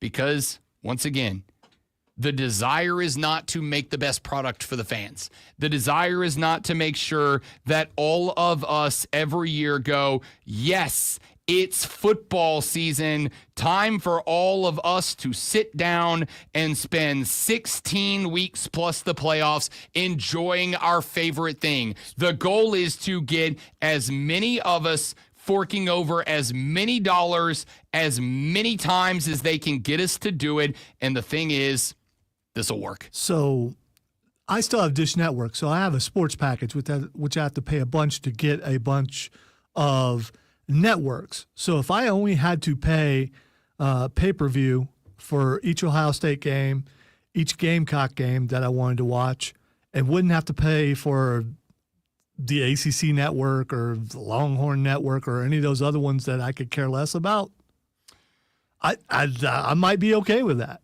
Maybe, but the way that this sets up is that, because again, we are not talking about your school, we are talking about your conference here, because the conference's broadcast rights are owned, not your school. This would be the Big Ten equivalency of this would be if next year Fox Sports decides to go with a all-inclusive streaming platform, and Fox Sports says, hey, our platform is $29.99 a month. And with that $29.99 a month, you get access to all of Fox Sports programming. That includes all of the Big Ten programming. But that $29.99 a month then gives you the right to purchase Ohio State games at, let's say, $4 a pop in the regular season and $10 per game in the postseason. You might be looking at adding something like $250 just for Ohio State football games on pay-per-view. And oh, by the way, let's say you're a Buckeye guy, but you're a football guy, and you like to keep tabs on Michigan in the run-up to the game. Hypothetically, you say, I want to say I want to see what Michigan's doing in the lead up to the game. I want to see if they maybe it looks like they know some signs or something. Just saying, not saying. And you want to keep tab? Well, guess what? The Michigan games are a separate pay-per-view, meaning if you're a Buckeye who likes to keep tabs on the bad guys and you want to watch Michigan games, not only is it $4 a week to watch your Buckeyes take on Akron, but now Michigan's playing Sparty. And that's a big game. That's a rivalry game for them, too. Maybe it's not as big, but a rivalry game nonetheless. You want to watch Michigan State, Michigan? You got to pay another $4 for that one, too. Now you're in the whole $8 to watch 2 games instead of just being able to turn on the TV and scroll around whatever game that you want to watch.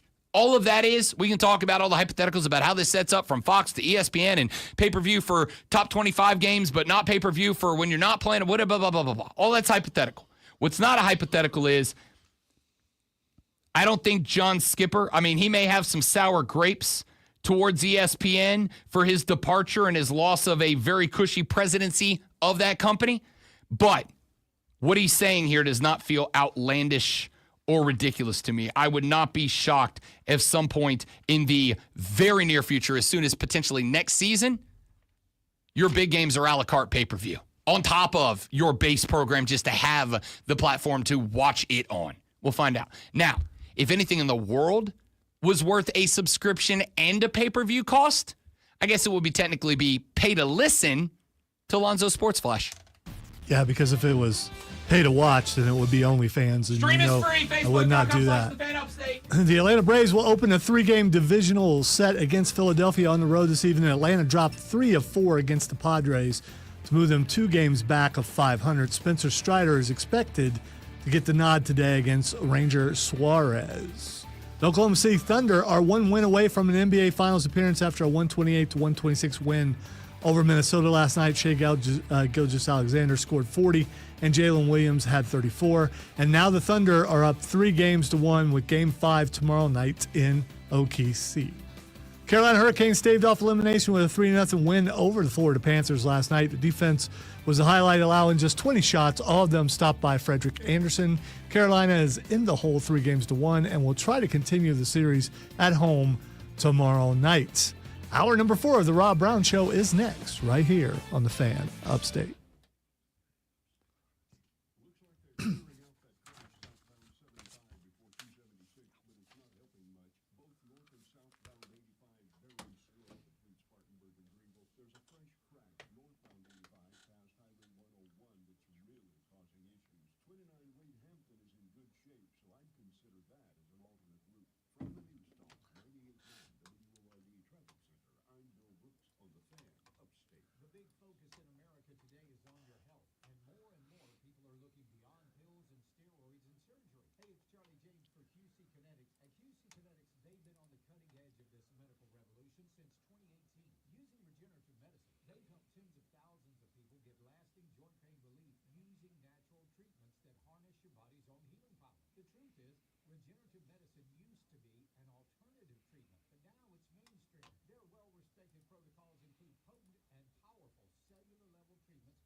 Wonderful. Shut the hell up.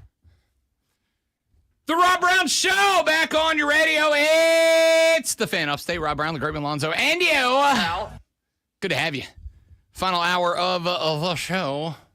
Got a lot to cover over these final 53-ish minutes or so as we wrap up the radio broadcast.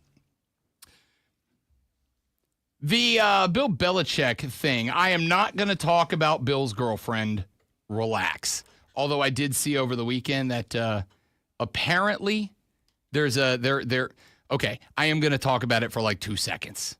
Apparently there is a hilarious story that is brewing right now, in that over the past couple of weeks, his girlfriend Jennifer Hudson has been. Is that right? No, that's not right. What's his girl? I've already forgotten her name, which I guess is good. It's not Jennifer Hudson unless something's changed.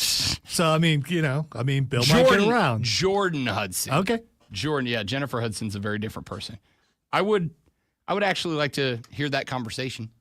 But Jordan Hudson apparently has been telling people that despite any confirmation, none of which is owed, by the way, just so we're very clear, Jordan Hudson, despite any confirmation from Hoodie or his camp, which I guess technically is her now, that this is true, has been telling people that they are engaged. And Hoodie has a yacht, and Hoodie's yacht has a name. Hoodie's yacht is named Six Rings because obviously he's got 6 Super Bowl rings. And every time that Hoodie won a Super Bowl, the name of the boat would change to reflect the current number of rings that Hoodie has. Well, apparently someone noticed last week that Hoodie has now changed the name of his boat to 7 Rings, which of course he only has 6 Super Bowl rings. So do the math on that. Hey, good for him. Don't let people keep you down if that's what you want. Hey, man. Bill, go for it, dude. 2 consenting adults should be allowed to do whatever 2 consenting adults wish to do. It is not my life nor my business. As I have mentioned a number of times, this story about the Hoodie is not about his personal relationship with Jordan Hudson. It is about the football team. It is about North Carolina. Come on and raise up. So, why is this being discussed again? Why is this back in the news? The answer is because last week, former North Carolina football coach, former national championship winner at the University of Texas, Mack Brown, did a podcast appearance on one of the ESPN podcasts, and Mack got into a range of conversations. We actually talked about one of them on the show when Mack Brown offered a solution if you feel it is necessary to fixing college football.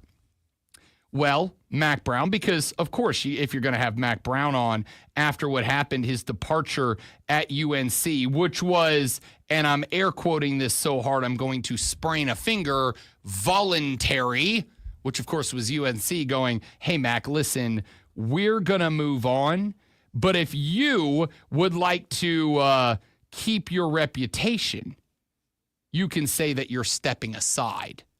Otherwise, we have to say we've terminated you. It's your call. So Mack Brown stepped aside. He was asked about the possibility of the Hoodie to succeed at UNC when he was not able to. Of course, we talked about the fact that under Mack Brown, they had a couple of players there at North Carolina. They had Drake May come through, who would, of course, go on to become a first-round draft pick for the New England Patriots, and apparently better than I thought he was going to be. We'll find out in year 2 now that there's some tape out there. They had Omarion Hampton, who is my favorite first-round pick that nobody talked about going into this draft. I think this kid is going to be an absolute stud. I think Jim Harbaugh and the Chargers backdoor their way into a guy that might very well go on to be the surprise crown jewel of the running back class. To be honest, we all know what Ashton Janty's going to be, or at least we think we do.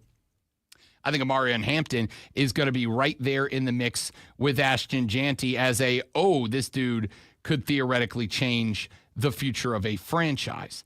But despite the players, Mack Brown was unable to elevate UNC to the heights that UNC had hoped to be elevated to when they hired Mack to come take over their football program. So Mack got asked, how do you feel about the Hoodies' chances of success at Chapel Hill, North Carolina? And Mack said the following. Our last couple of years there, we were having to get parents with money. We were trying to get kids over a 3.0 because that's who we could get. We signed 26 players at North Carolina our next to last year, high school players, and didn't pay them a penny. So those kids, I felt guilty. We even had Omarion Hampton. He got offered $1 million plus to leave, and he stayed for $300,000. I told him he should leave because it was just crazy as you were looking at those things. As far as North Carolina and Bill Belichick, now he's arguably the best coach ever. They've committed money to it. They've helped them with academics. They've lowered those standards some, so there's absolutely no reason that they shouldn't be successful. And anymore, they've changed the roster. I think they've signed maybe 60-something new transfers. So you've got a chance to succeed at the highest level, and I expect them to do that, and I'm proud for them. So a couple of things out of that commentary from former North Carolina coach Mack Brown that stood out at me. The first one that jumped out to me was the little one-line throwaway there about Omarion Hampton, who, of course, was the star running back. And what success they did have last year was largely the reason for that success. He said that Omarion Hampton had opportunities to transfer for millions of dollars, to the point that Mack Brown said, again, take what is said here with a grain of salt, though I do think at this point, Mack Brown, unless he just is furious with North Carolina for the way that his time in Chapel Hill Volume 2.0 went, unless he just hates North Carolina, I don't really see any reason that Mack Brown will be telling any fibs here. Mack Brown said, hey, Omarion Hampton had a chance to transfer for millions of dollars in NIL money, so much money that I told him, yeah, dude, you got to go. You got to go. You can make generational wealth playing college football at another school because we can't match that here at Chapel Hill. You got to go. And yet you will notice, and I can statistically prove this, Omarion Hampton did play his football for the University of North Carolina last year. You know how I've been saying since the introduction of name, image, and likeness that if you don't want kids for whomst the money is the primary concern, then don't recruit kids for whomst the primary money, the money is the primary concern. Here is Exhibit 1A. Omarion Hampton wanted to be a heel. He made no secret. Tar, not wrestling. He wanted to be a heel of the tar variety, not the wrestling variety. They brought him to Chapel Hill. They made him a heel. They gave him as much money to be a heel as they could muster up. And when other schools came a-calling with offers in the 6+0 range for the services of Omarion Hampton, he said, nope. I want to be a heels. I'm going to stay a heels. There will be no turn for me. I'm locked in. Just recruit those kids. That's kind of what I've been screaming at you, but we'll put that aside. The other thing that Mack Brown said, with, by the way, not even a drop of irony, and I understand, I do think Mack Brown is very, very proud to be associated with the North Carolina Tar Heel football program. Not a drop of irony about North Carolina easing academic restrictions on their football players to make it easier to play, considering the UNC classes, what's the word I want to use here? Controversy from a few years ago.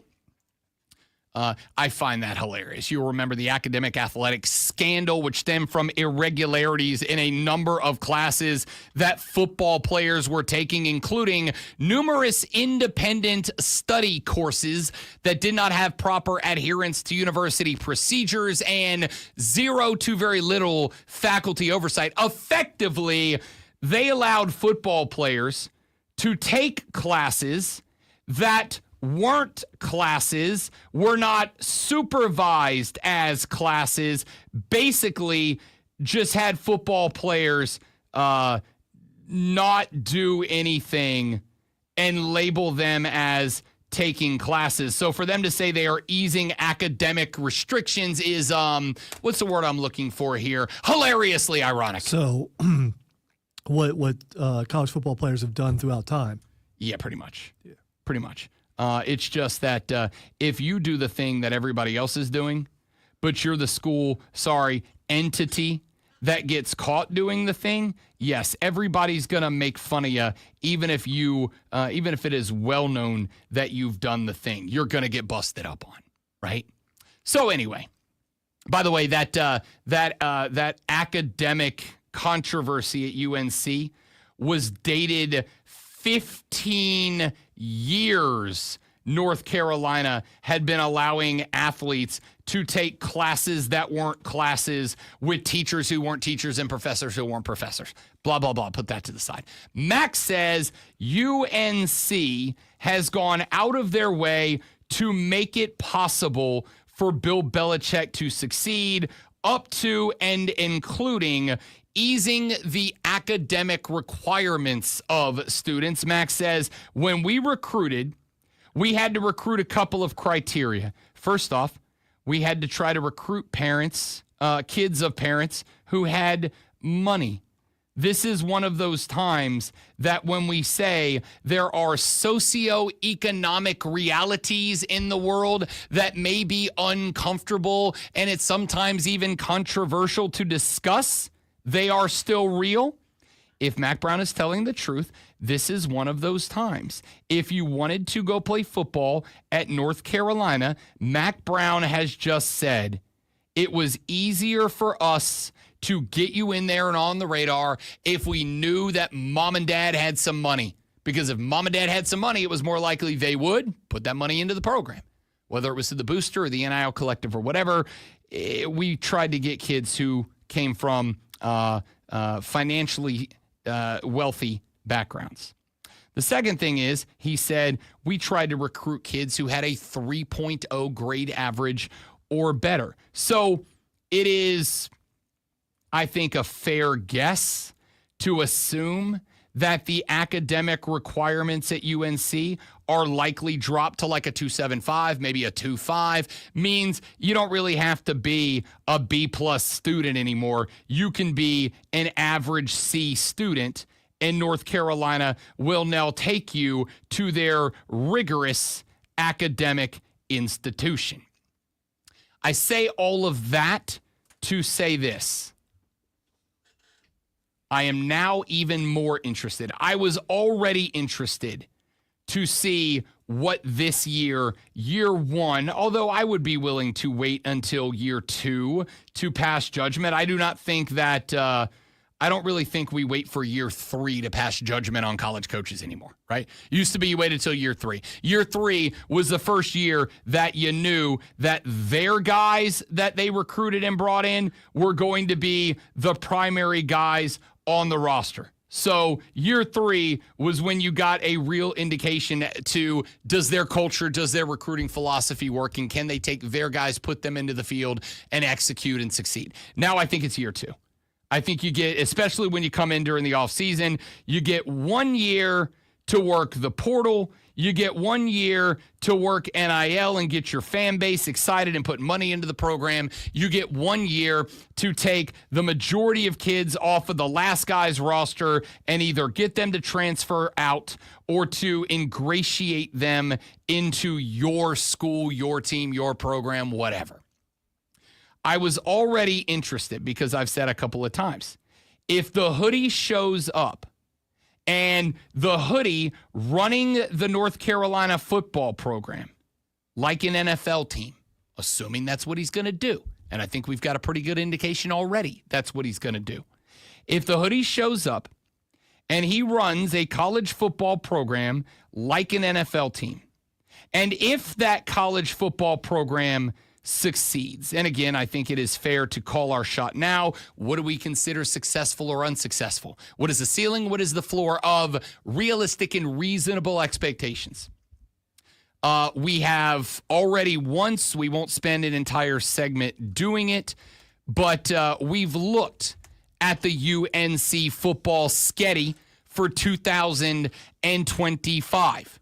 TCU at Charlotte, Richmond at UCF, Clemson at the Crib, at Cal, back home for Virginia, at Syracuse, back for Stanford, away at Wake, back for Duke, at UNC.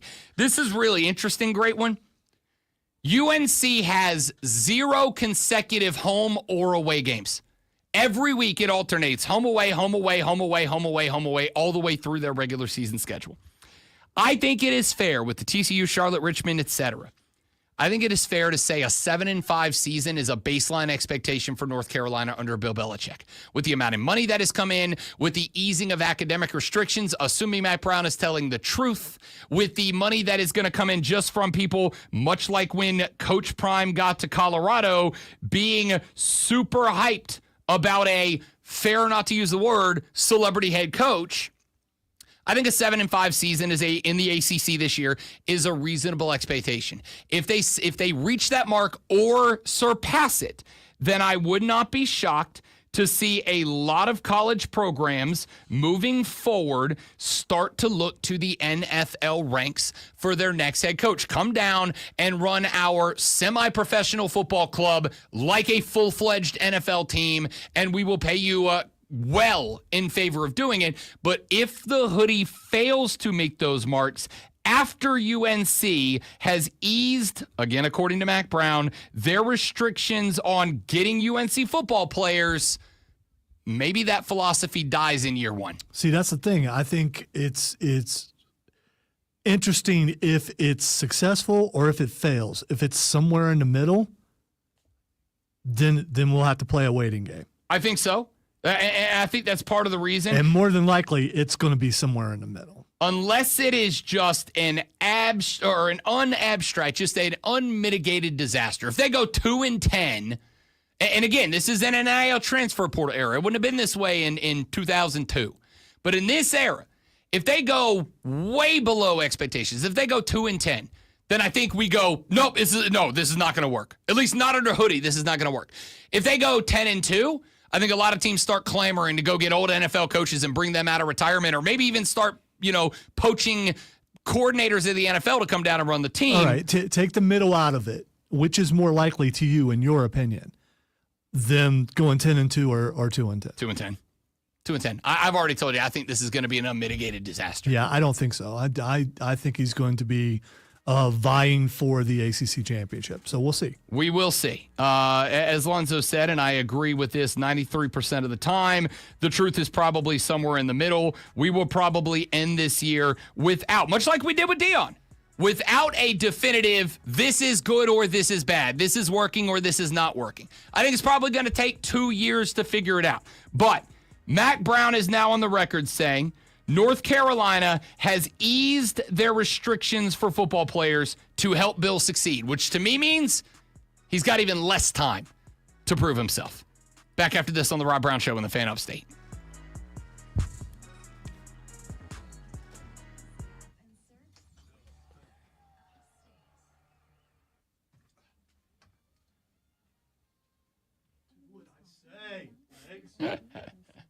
I know that feeling. Be right back, guys. I'll stay right there. I'll be right back in just a minute.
the top 12 seeds, including the 4 top college football conference champions, will be seeded 1 through 12 according to their rank. The 4 highest rated conference champions will still be guaranteed a bid, but will not be guaranteed a top 4 seed in the bye. If you are one of the top 4 conference champions, but you finish slotted 7th, you will be the 7th seed. You will catch whatever matchup that ends up getting you in a 12-team playoff. What is that, 5? Whatever it is. That is how, or 6. That is how it will shape up. Dan Patrick last week called the shot. He did a segment live on his show where he was talking about some of the tidbits, news, and information he was getting about the direction of college football. I'm going to play you that clip, and then we will all react to it. Got some information here. Has to do with the college football playoffs. My source just sent me this. Look for the college football playoff to adopt straight seeding for the upcoming 2025 season. Now, they had the protected seeds that made the past playoff both confusing and illogical. You had automatic qualifiers. So look for the automatic qualifier issues and a 16-team playoff to arrive for the 2026 season. We're also waiting to find out the House versus the NCAA settlement. The settlement will change NIL, will change revenue share, will change roster size, competitive strategies for just about every NCAA institution in some way. The automatic qualifiers, there'll be a 16-team playoff, all of that anticipated for the 2026 season. But college football playoffs will adopt a straight seeding for the 2025 season rather than the protected seeds that we had. My source goes on to say, one thing is clear. College athletics is about to undergo extraordinary, monumental, and complicated change once again. Yeah, we're still trying to figure out House of Representatives and college athletics and NIL and what all of this is going to mean. But we're not going to have automatic qualifiers. We're going to have straight seeding. And then in 2026, it looks like we're going to have a 16-team playoff. So this according to my source. That according to his source. That is Dan Patrick. I will say that over his years as a broadcast personality and as a, if nothing else, as a radio show host, Zoe, has Dan Patrick earned the benefit of the doubt from us that he is not a story maker-upper? Yeah, if Dan says he has a source, I believe he has a source. Yeah. There are plenty of, and I mean, when I say high, I mean at the highest level, plenty of broadcasters that if they drop something like that, I am immediately skeptical of their scruples. That is to say, I think that there are, as I have worked with a few of them, people on the national scale that are more than willing to make up sources and make up stories in order to go viral or trend or whatever. I have bumped heads multiple times with people at different levels of this industry by asking them to show their work or STFU. All right? Show your work or I've got no reason to believe what you have to say. Dan Patrick is on a short list of guys at the top level that if he says, my source says, I will take him at his word that he does have a source, that someone within the game is giving him some information. And again, I will acknowledge that, first off, that soundbite did come before the news that we would go straight seeding. So he says, at the very beginning of that clip, my source says you can go ahead and expect straight seeding in the landscape of college football. But I would also say that we had a pretty good inclination that was what was going to happen anyway.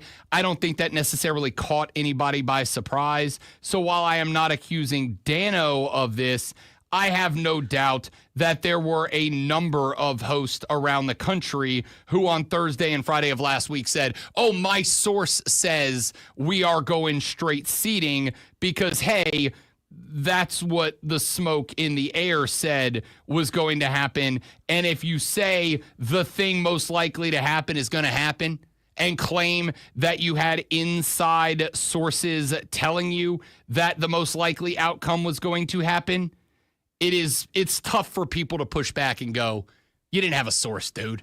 That was just the common knowledge. You can go, no, I did have a source. I wouldn't have said it, even if it was widely believed that. Blah, blah, blah. Put all that to the side. That's just Rob being bitter.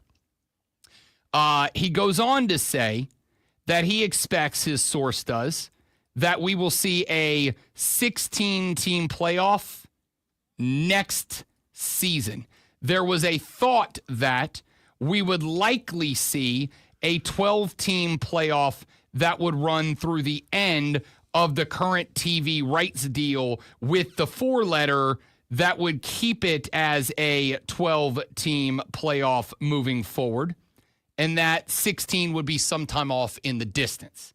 Now, according to Dano, it looks like next year will be the year that we will see the 16-team expansion, which comes as zero shock to me. Why would it? I don't know why anybody would be shocked by this. Not that there are many people. I think there are a few people that are expressing shock that this, oh my goodness, happened so quickly. It didn't. The TV ratings last year for the 12-team playoff, from the opening round all the way to the Natty, the ratings were through the bleeping roof. And if the ratings are through the bleeping roof, that means that there are going to be television advertisers that are willing to pay out of the bleeping wazoo to get their product in front of an audience that is through the bleeping roof, and to do so as often as possible. Well, by going to 16 teams, what are you adding? You are adding 2 more games in the opening round. You're just adding games. This isn't, just so we're clear, because this is a running theme on today's show. College football, at least in the way that it presents itself to us, the fans, is not about making decisions to enhance or maximize the enjoyment and pleasure of college football fans. College football decisions are made exclusively to have more money go in the bottom line. There is the old expression in business that if you are not growing, you are failing. If you are not figuring out ways to make more money, then you are losing money. I will say that I think college football is more apt to make a decision to enhance the bottom line if it is a decision that they can get in front of a television camera and they can feed us as fans all red meat by saying, oh, we're doing this for you. We're doing this for you, the fan, which they get to do here, because they get to say, well, with this decision to expand the college football playoff, what we are really trying to do is make sure that more teams have more opportunities to show that they belong. More teams have the ability to have an oopsie-daisy somewhere in the regular season that does not cost them an opportunity to call themselves the best in the game. And when we talk about this quote from Greg Sankey that we got to earlier in the show, Greg Sankey and the SEC folks are meeting down in my old stomping ground of Destin, Florida right now for the SEC spring meetings. They will meet again in just a few weeks in Atlanta, Georgia for SEC Media Days. Again, we are working right now on getting the 2 shows over to Atlanta for SEC Media Days. I'll let you know if and when we get that confirmed and panned out. Fingers crossed. But Sankey said to assembled media at the SEC spring meetings over the weekend that the SEC is not committed to any one particular playoff format yet. There is only one reason he would say that, and I don't fault him for it. The reason why is because if you say, we are happy with the 4-4-2-2-1-1-3 model, that is the predicted model right now that the college football playoffs will follow when the expansion takes place. That is Greg saying, we're good with 4 automatic qualifiers for the SEC. We don't need any more. Versus taking the shot, because as the old expression goes, what's the worst they can say? No.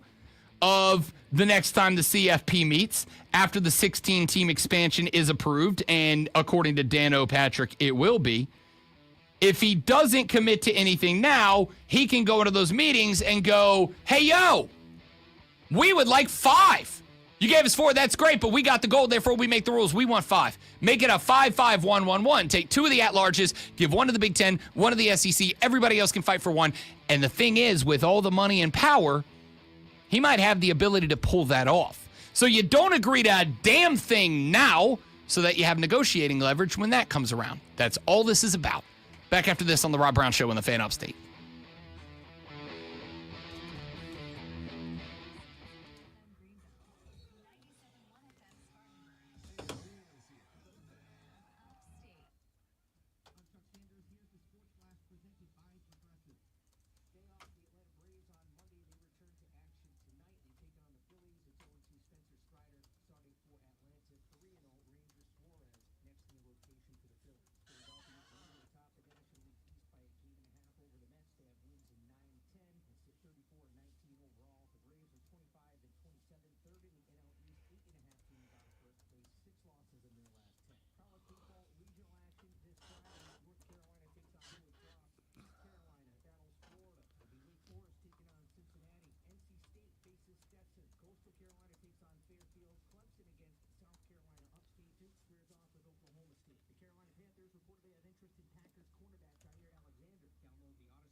Oh, man. All right. Can we just get the next couple of months and go straight to football season? No, Kane, it's baseball season.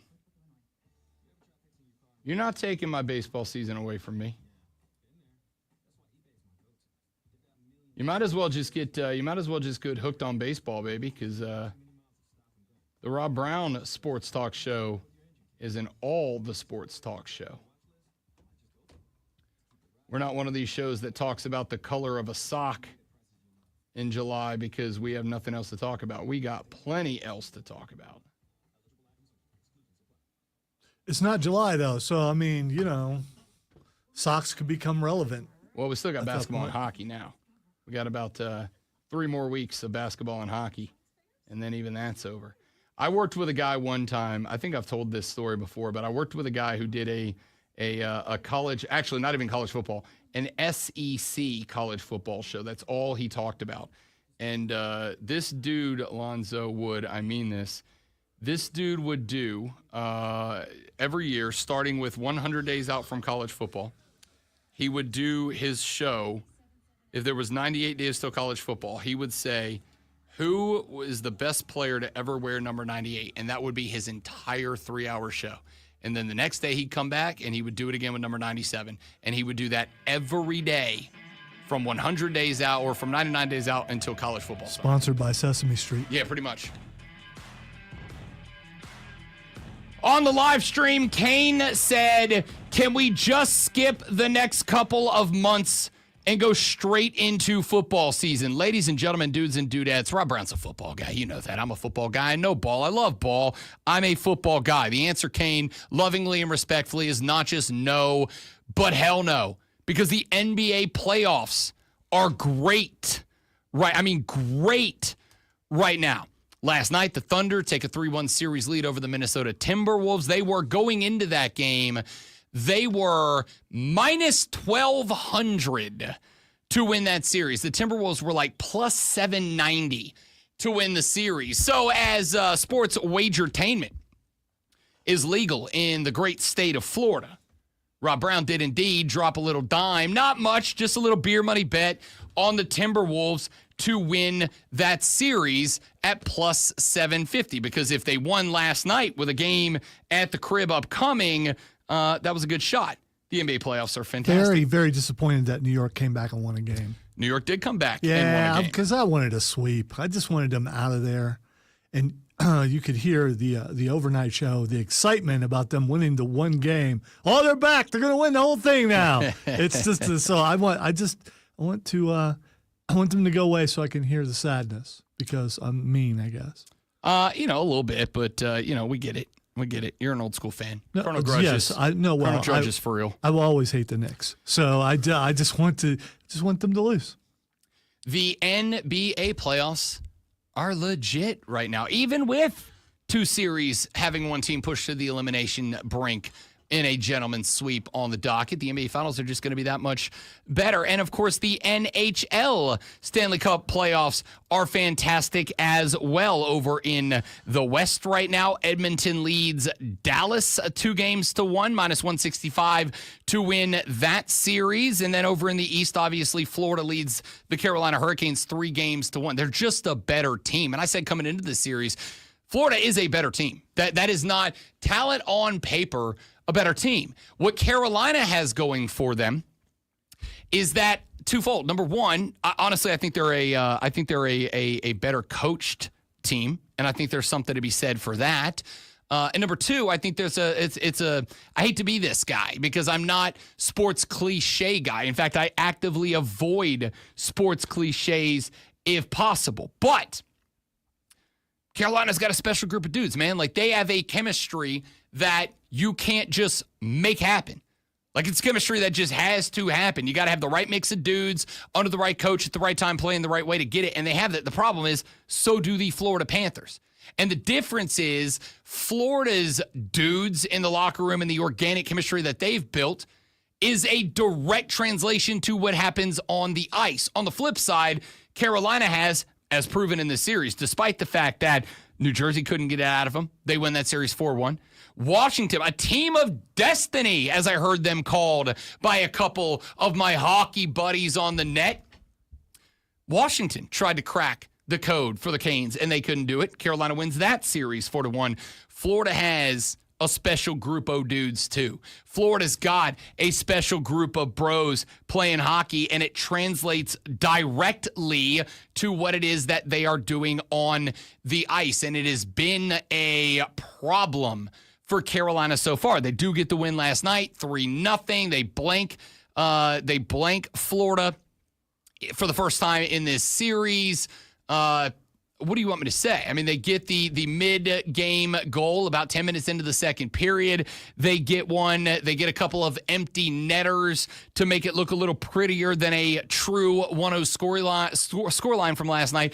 The question mark, is that the spark? Is that the thing that is going to change? Is that the thing that is going to bring out the best in Carolina? My answer is I hope, because even after Game 3, remember, going into this series, Rob Brown said Carolina can win this series. I said this on BetMGM tonight. I said it on this show. I said it on Sean Levine's show on the Infinity Sports Network. I've said it everywhere I've been. Carolina wins this series if and only if they do not give in to the Panthers playing obnoxious ball. playing into the type of hockey that is just driven to aggravate you into making mistakes, giving away power plays. In fact, I said this team, the Carolina Hurricanes, must give up 2 or fewer power plays per game. They just cannot do it. You go back to game number 1. They gave up, 4 of them, if I recall, in that game.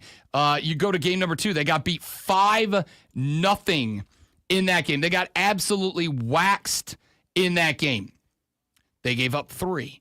You go back to game 3, 6-2. They got waxed in that game. Same situation. Too many power plays. They allowed the Panthers to go on 4 power plays in that. Now, interestingly enough, Florida did not score on any of them, but I also said it is not about Florida being on the power play and scoring power play goals. In fact, Carolina's penalty kill unit was the most successful penalty kill unit in the playoffs coming into this series. It is more about how a power play, how a penalty kill in the case of the Carolina Hurricanes, how a penalty kill impacts your game. If you go on the kill, what it means is that you've got a group of dudes that go on the kill, but they have to skate extra. They are out there for longer. They have got more miles under the ice. It is exhausting to be on the kill because it is just a ton of stop, start skating. Explosive skating, pushing off the skates is what wears your legs down. It is not gliding down the ice. It is those first 2 or 3 steps when you are, think about running, right? Where do you get your most tired? When you are pushing off the ground for those first handful of steps. Once you're full stride, the legs just kind of go. It is those first few accelerating steps that wear you down. Think about that, but on skates, so you get 80% of the traction you do when you're running. It's a big deal. Well, I go back to last night. Carolina did give up 4 power plays to Florida, but they were also playing out of raw, unbridled desperation in that game last night. It was win or the season doesn't just end, but ends in the most embarrassing possible fashion. You at least got to get one, right? And it kind of they kind of willed themselves to a win last night. So, with that being said, Carolina cannot come back and win this series. I'm comfortable saying that. Teams do not come back down from 0-3 in the Stanley Cup playoffs. It's just not a thing that happens. Can you make it respectable? Can you win 1 more? Can you get 2? Can you figure out a way to snag another one back? You get to go Raleigh. You're back in the crib, back in your own barn tomorrow night in front of 10,000 screaming Caniacs, brother. Can you get one back, make it 3-2, and at least make it look respectable? I think so. But then you got to go back down to Sunrise. And you're going to be exhausted because you once again, all the pressure's on you. Because even if you win this game, Florida feels no pressure.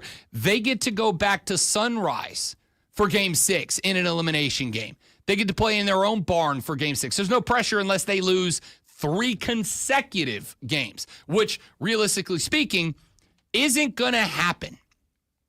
Even the best team playing the worst team in the Stanley Cup playoffs, rarely going to win 3 straight. Not to say it doesn't happen, because, again, Carolina's won 2 series back-to-back, 4 games to 1. It is possible. But we're not talking about round 1. We're not talking about the quarterfinals. We're talking about the conference finals here. And Florida is too good of a team to think because you escaped. And let's be clear, scoreline says 3-0. Makes it look like it was not a beatdown. It was not a beatdown. Stankoven got the goal that made it 1-0. Florida then, they just did not press. Oh, no, by the way, on top of all of that, Florida was missing some dudes in this game. Florida was missing 3 guys, Sam Reinhart off of their front line. They were missing Nico Mikkola, who was a second-line guy, and they were missing A.J. Greer, who is a fourth-line forward. Greer has, I think 2 goals in the series so far. So, yeah, you escaped Florida by the hair of your chinny chin chin, and you did so without them having one of their best goal scorers in Sam Reinhart and 2 of their best second-line and fourth-line guys, Nico Mikkola and A.J. Greer. desperation mode again back home tomorrow night. But the point here, to circle this back around before we ask what the X is going on, is that if you are tuning in, and we will obviously have, as we did today, quite a bit of college football talk during the offseason. We'll even have the occasional peak off-season segments, like we did back at the start of hour number 3, where we asked, is it or is it not acceptable to wear a jersey in non-game scenarios, or 2 games, but in non-game scenarios? We'll do our peak off-season radio. At some point, I'm sure the conversation about, what's the next big sports movie coming out? That F1 movie with Brad Pitt is coming out here, I think, in the next couple of days. I'm sure that we'll see it and we'll give a review and we'll put it into the ranks of all-time sports movies. Does it compete with Days of Thunder in terms of greatest racing movies? Is it going to make an argument to be in the top 10, top 8, top 5, top 4 sports movies of all time? Like, we'll have all of those super-duper fun conversations peak off season, but ladies and gentlemen, the Rob Brown Show is a sports talk show. It is not just a sports talk show. It is an all the sports talk show. So, in 3 weeks, when baseball comes to its conclusion, in 3 weeks, when hockey comes to its conclusion. Baseball won't be coming to. Sorry, basketball. In 3 weeks, when the NBA comes to its conclusion, when the Stanley Cup playoffs comes to its conclusion, when all of these sports come to their conclusion, ladies and gentlemen, we're talking baseball, because the Rob Brown Show is not just a sports talk show. It's an all the sports talk show. Show presents Twitter. Yeah, baseball is like going to school. You get a couple months off, and then you're right back there. It's a very long season. All right, the first thing that's Xing today is Macron. So there is a controversy that's not really a controversy, but I guess it kind of is to me. Emmanuel Macron, the president of France, yesterday, getting off of an airplane with his wife, who, and this part is weird, was a 39-year-old school teacher when she met him when he was 15. They're now married now. Hey, consenting adults, do what you want to do. Am I right? Even though he was 15 when they met. Any hoodles, the door to France's Air Force One, which I believe is called Le Air Force One. I believe sorry. Le Air Force I believe that is correct, yes. The door opened, and the wife of French President Emmanuel Macron was seen placing her hand on the face of the president of France and pushing away. And there's a controversy of, did she slap him? Was she pushing him disrespectfully? Was it some sort of domestic abuse? Or was this just a poorly timed view of a gag between husband and wife? My wife loves nothing more than affectionately coming up behind me and poking her fingers into my ribcage, because she knows it makes me jump like I've just seen Freddy Krueger every bleeping time. And she's done it before, and people are like, whoa, what are you doing? And I'm like, it's fine. It's a joke. It's a gimmick, whatever. It's a Your game. overreaction is why they're asking, what are you doing? Right. For sure. You look like you're going to die when you get jump scared. For sure, without a doubt. But all of that being said, there's like a controversy over it, because men can absolutely be victims of domestic violence too, and that's a big conversation that's going on right now. I hope it's just a joke between the two, but it doesn't look like it. It did not look like it was not a slap. I will say. No, it was definitely a put the hand on the face and shove away thing. But was it a put a hand on the face and shove away because, hey, shut up, or because they were just a husband and wife in a moment that they thought was candid and away from the cameras, and they happened to be on camera? Well, I guess we'll find out. No, we won't, because they'll both come out and say, "Oh, we were just goofing off, and it was bad timing." All right, the next thing that's Xing is Dort. Dort. So first off, I saw the headline this morning because our boy Dort was a defensive wizard last night. Luguentz Dort had a headline on ESPN this morning that said, torture chamber. Yes. And I thought that was very solid, to be honest with you. Yes, that was a good job. Defensive lockdown last night on Ant-Man Edwards. Anthony Edwards had, I think, no points in the opening quarter of play last night, which, of course, led to the Thunder taking a 2-point win over the Timberwolves and bumping the Wolves to within one game of elimination. I'm telling you, the Thunder and the Pacers right now are the two most fun teams to watch in the NBA. At this point, as much as I was pulling for the Thunder to get bounced in this round because I really like the Wolves under Ant-Man and Rudy Gobert, two most fun teams to watch are Oklahoma City and Minnesota. Yeah. Sorry, Indiana.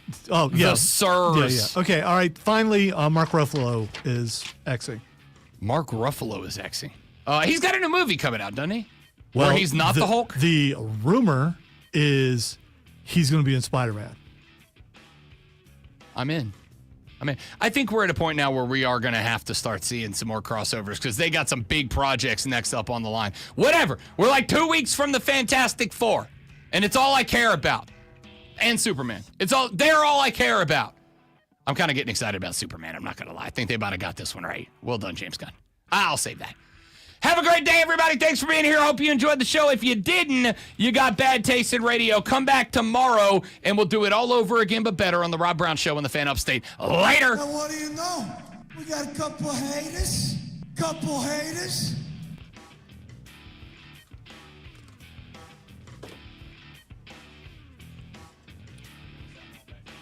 Rebuild the entire damn thing. So James Gunn came out and said that Peacemaker is going to have Peacemaker Season 2 is going to have several cameos, including one really big one. Well, we've already seen Guy Gardner. And Hawker, yeah. Yes. And Maxwell Lord. So those are three that's going to be in there. We already know that what's his name's dad's going to be the main antagonist. It's got to be Superman. What else could it be? Unless Batman shows up. Somebody said in what I am now thoroughly and officially locked in for as what I want to be reality. Somebody said, since we know that there's going to be a Batman in the universe, but I believe we don't know who is going to be the Batman. Somebody said, it would be really dope for James Gunn to do, and this would 100% be a James Gunny thing to do, is to treat the Batman like the Batman and just have him lurking around in various background shots from the upcoming DC movies. Not involved, just watching. Just a watchman in the background. Superman's up on a roof, lightning strikes. You see the Batman silhouette in the background, and then he disappears. Have him show up and have a Wayne Tech spy camera looking at Green Lantern. Just have Batman in the background until you're ready for the bat reveal. See, which I think would be the only problem I have with that is all these superheroes are established, so they all know each other at this point. So it still would be cool. Well, does the Batman in this universe? Yeah, it's not the same Batman, right? It's not that one. No, it's going to be a new actor because Brave and the Bold will be the first Batman movie, and it's going to have Damian Wayne as Robin. Which also means, and he's already said, the rest of the Bat family exists, and they're already out there. So Nightwing is already out there. Right. Well, we don't know the actors. That's what I'm saying. But Superman will know Batman. He, just like all these other superheroes, he knows them. Sure. Well, so my thought would be, at this point, he would know of Batman, but he wouldn't know who Batman is or what Batman's doing, just that he is out there. Even if he knows he's a vigilante, maybe not knows who he is or specifically what he does. I think it would be cool in the next couple of DC movies, because I think you've got a couple coming out before the next Batman, in universe Batman, to have Batman doing Batman stuff and just stalking from a distance, just watching, learning. So when you have Batman shows up, he is intimately familiar with all the characters in the DC. And you don't have to do a whole getting to know all about you arc. You just have him jump into what is happening because he's already aware he's been in the movies. I just really like that theory. I doubt it's going to happen, but I think it'd be super dope.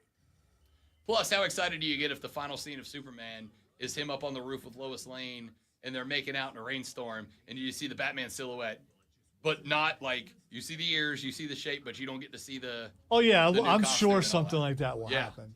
Yeah. I think it'd be awesome.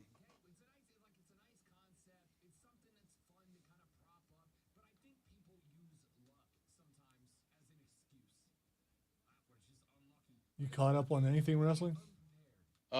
No, I have not watched. Well, I mean, I haven't watched. I mean, SmackDown main event or Raw yet. The big story from Saturday night's main event. Cody coming back. No, the reason why he had to come out there. Well, I saw. So I don't know. I don't know what led up to it. I saw Logan was out there, and I saw the tag match. Well, no, it's this has to do with, I don't care. This has to do with Seth Rollins. Oh, I saw. Yeah, what's his face? Bronson Reed. Yes, is the third. I was in the middle of the show and I went like this, and I was judged by the producer. Yeah. And I said, I don't care. That's a big deal. I love that. I think because I didn't suspect it at all. I love Yeah. being surprised. That just completely shocked me. I was like, I concur, ooh. and I also really like it because I like the concept of because I thought the third guy was going to be. So this is where Dork Rob's. They gotta have their killer big guy. Yeah. Well, I thought that was Braun, but He's not really that big though. no, but he's a killer. Yeah. They've set him up that way. So this is where Video Game Rob and Nerd Rob crossover. In shooter games, in shoot 'em up games, there are usually 3 classes of players. There's your tank brawler up front. There's your DPS who sits in the middle and kind of is your sniper, and there's your support guy that stays in the back and heals people up and gives them ammo or whatever. And my thought was, all right, you've got Seth who is your support guy, your background guy who's kind of pulling the strings and orchestrating. You've got Braun, who is your tank, who's your in-the-middle DPS. So I really thought I didn't ever think it was going to be Logan, but I thought it would be like a Logan Paul, like an LA Knight, Logan Paul kind of type guy, like in the middle, whatever. For them to go, yeah, Braun's our tank, and here's our bigger tank. It's like, who takes that down? Because ordinarily this would be a spot where you have like 2 guys team up, but it's like, what 2 random solo artists are you going to put in there to take down Braun Breaker and Bronson Reed? Hell, what tag team do you put in there to be the equalizer to let somebody else go after Seth and still have to beat Seth Rollins? Like, that's a great pick. Very interesting. I'm here for it. Now we have 2 Bronsons on the same team because Braun Breaker's real name is also Bronson. Bronson Breaker. All right, dudes and dudettes, that's it for us. Thanks for being here. Hope you enjoyed the show. Come back tomorrow. We got more stuff and things to get to. See you tomorrow. Goodbye. I don't know. Bronson stopped.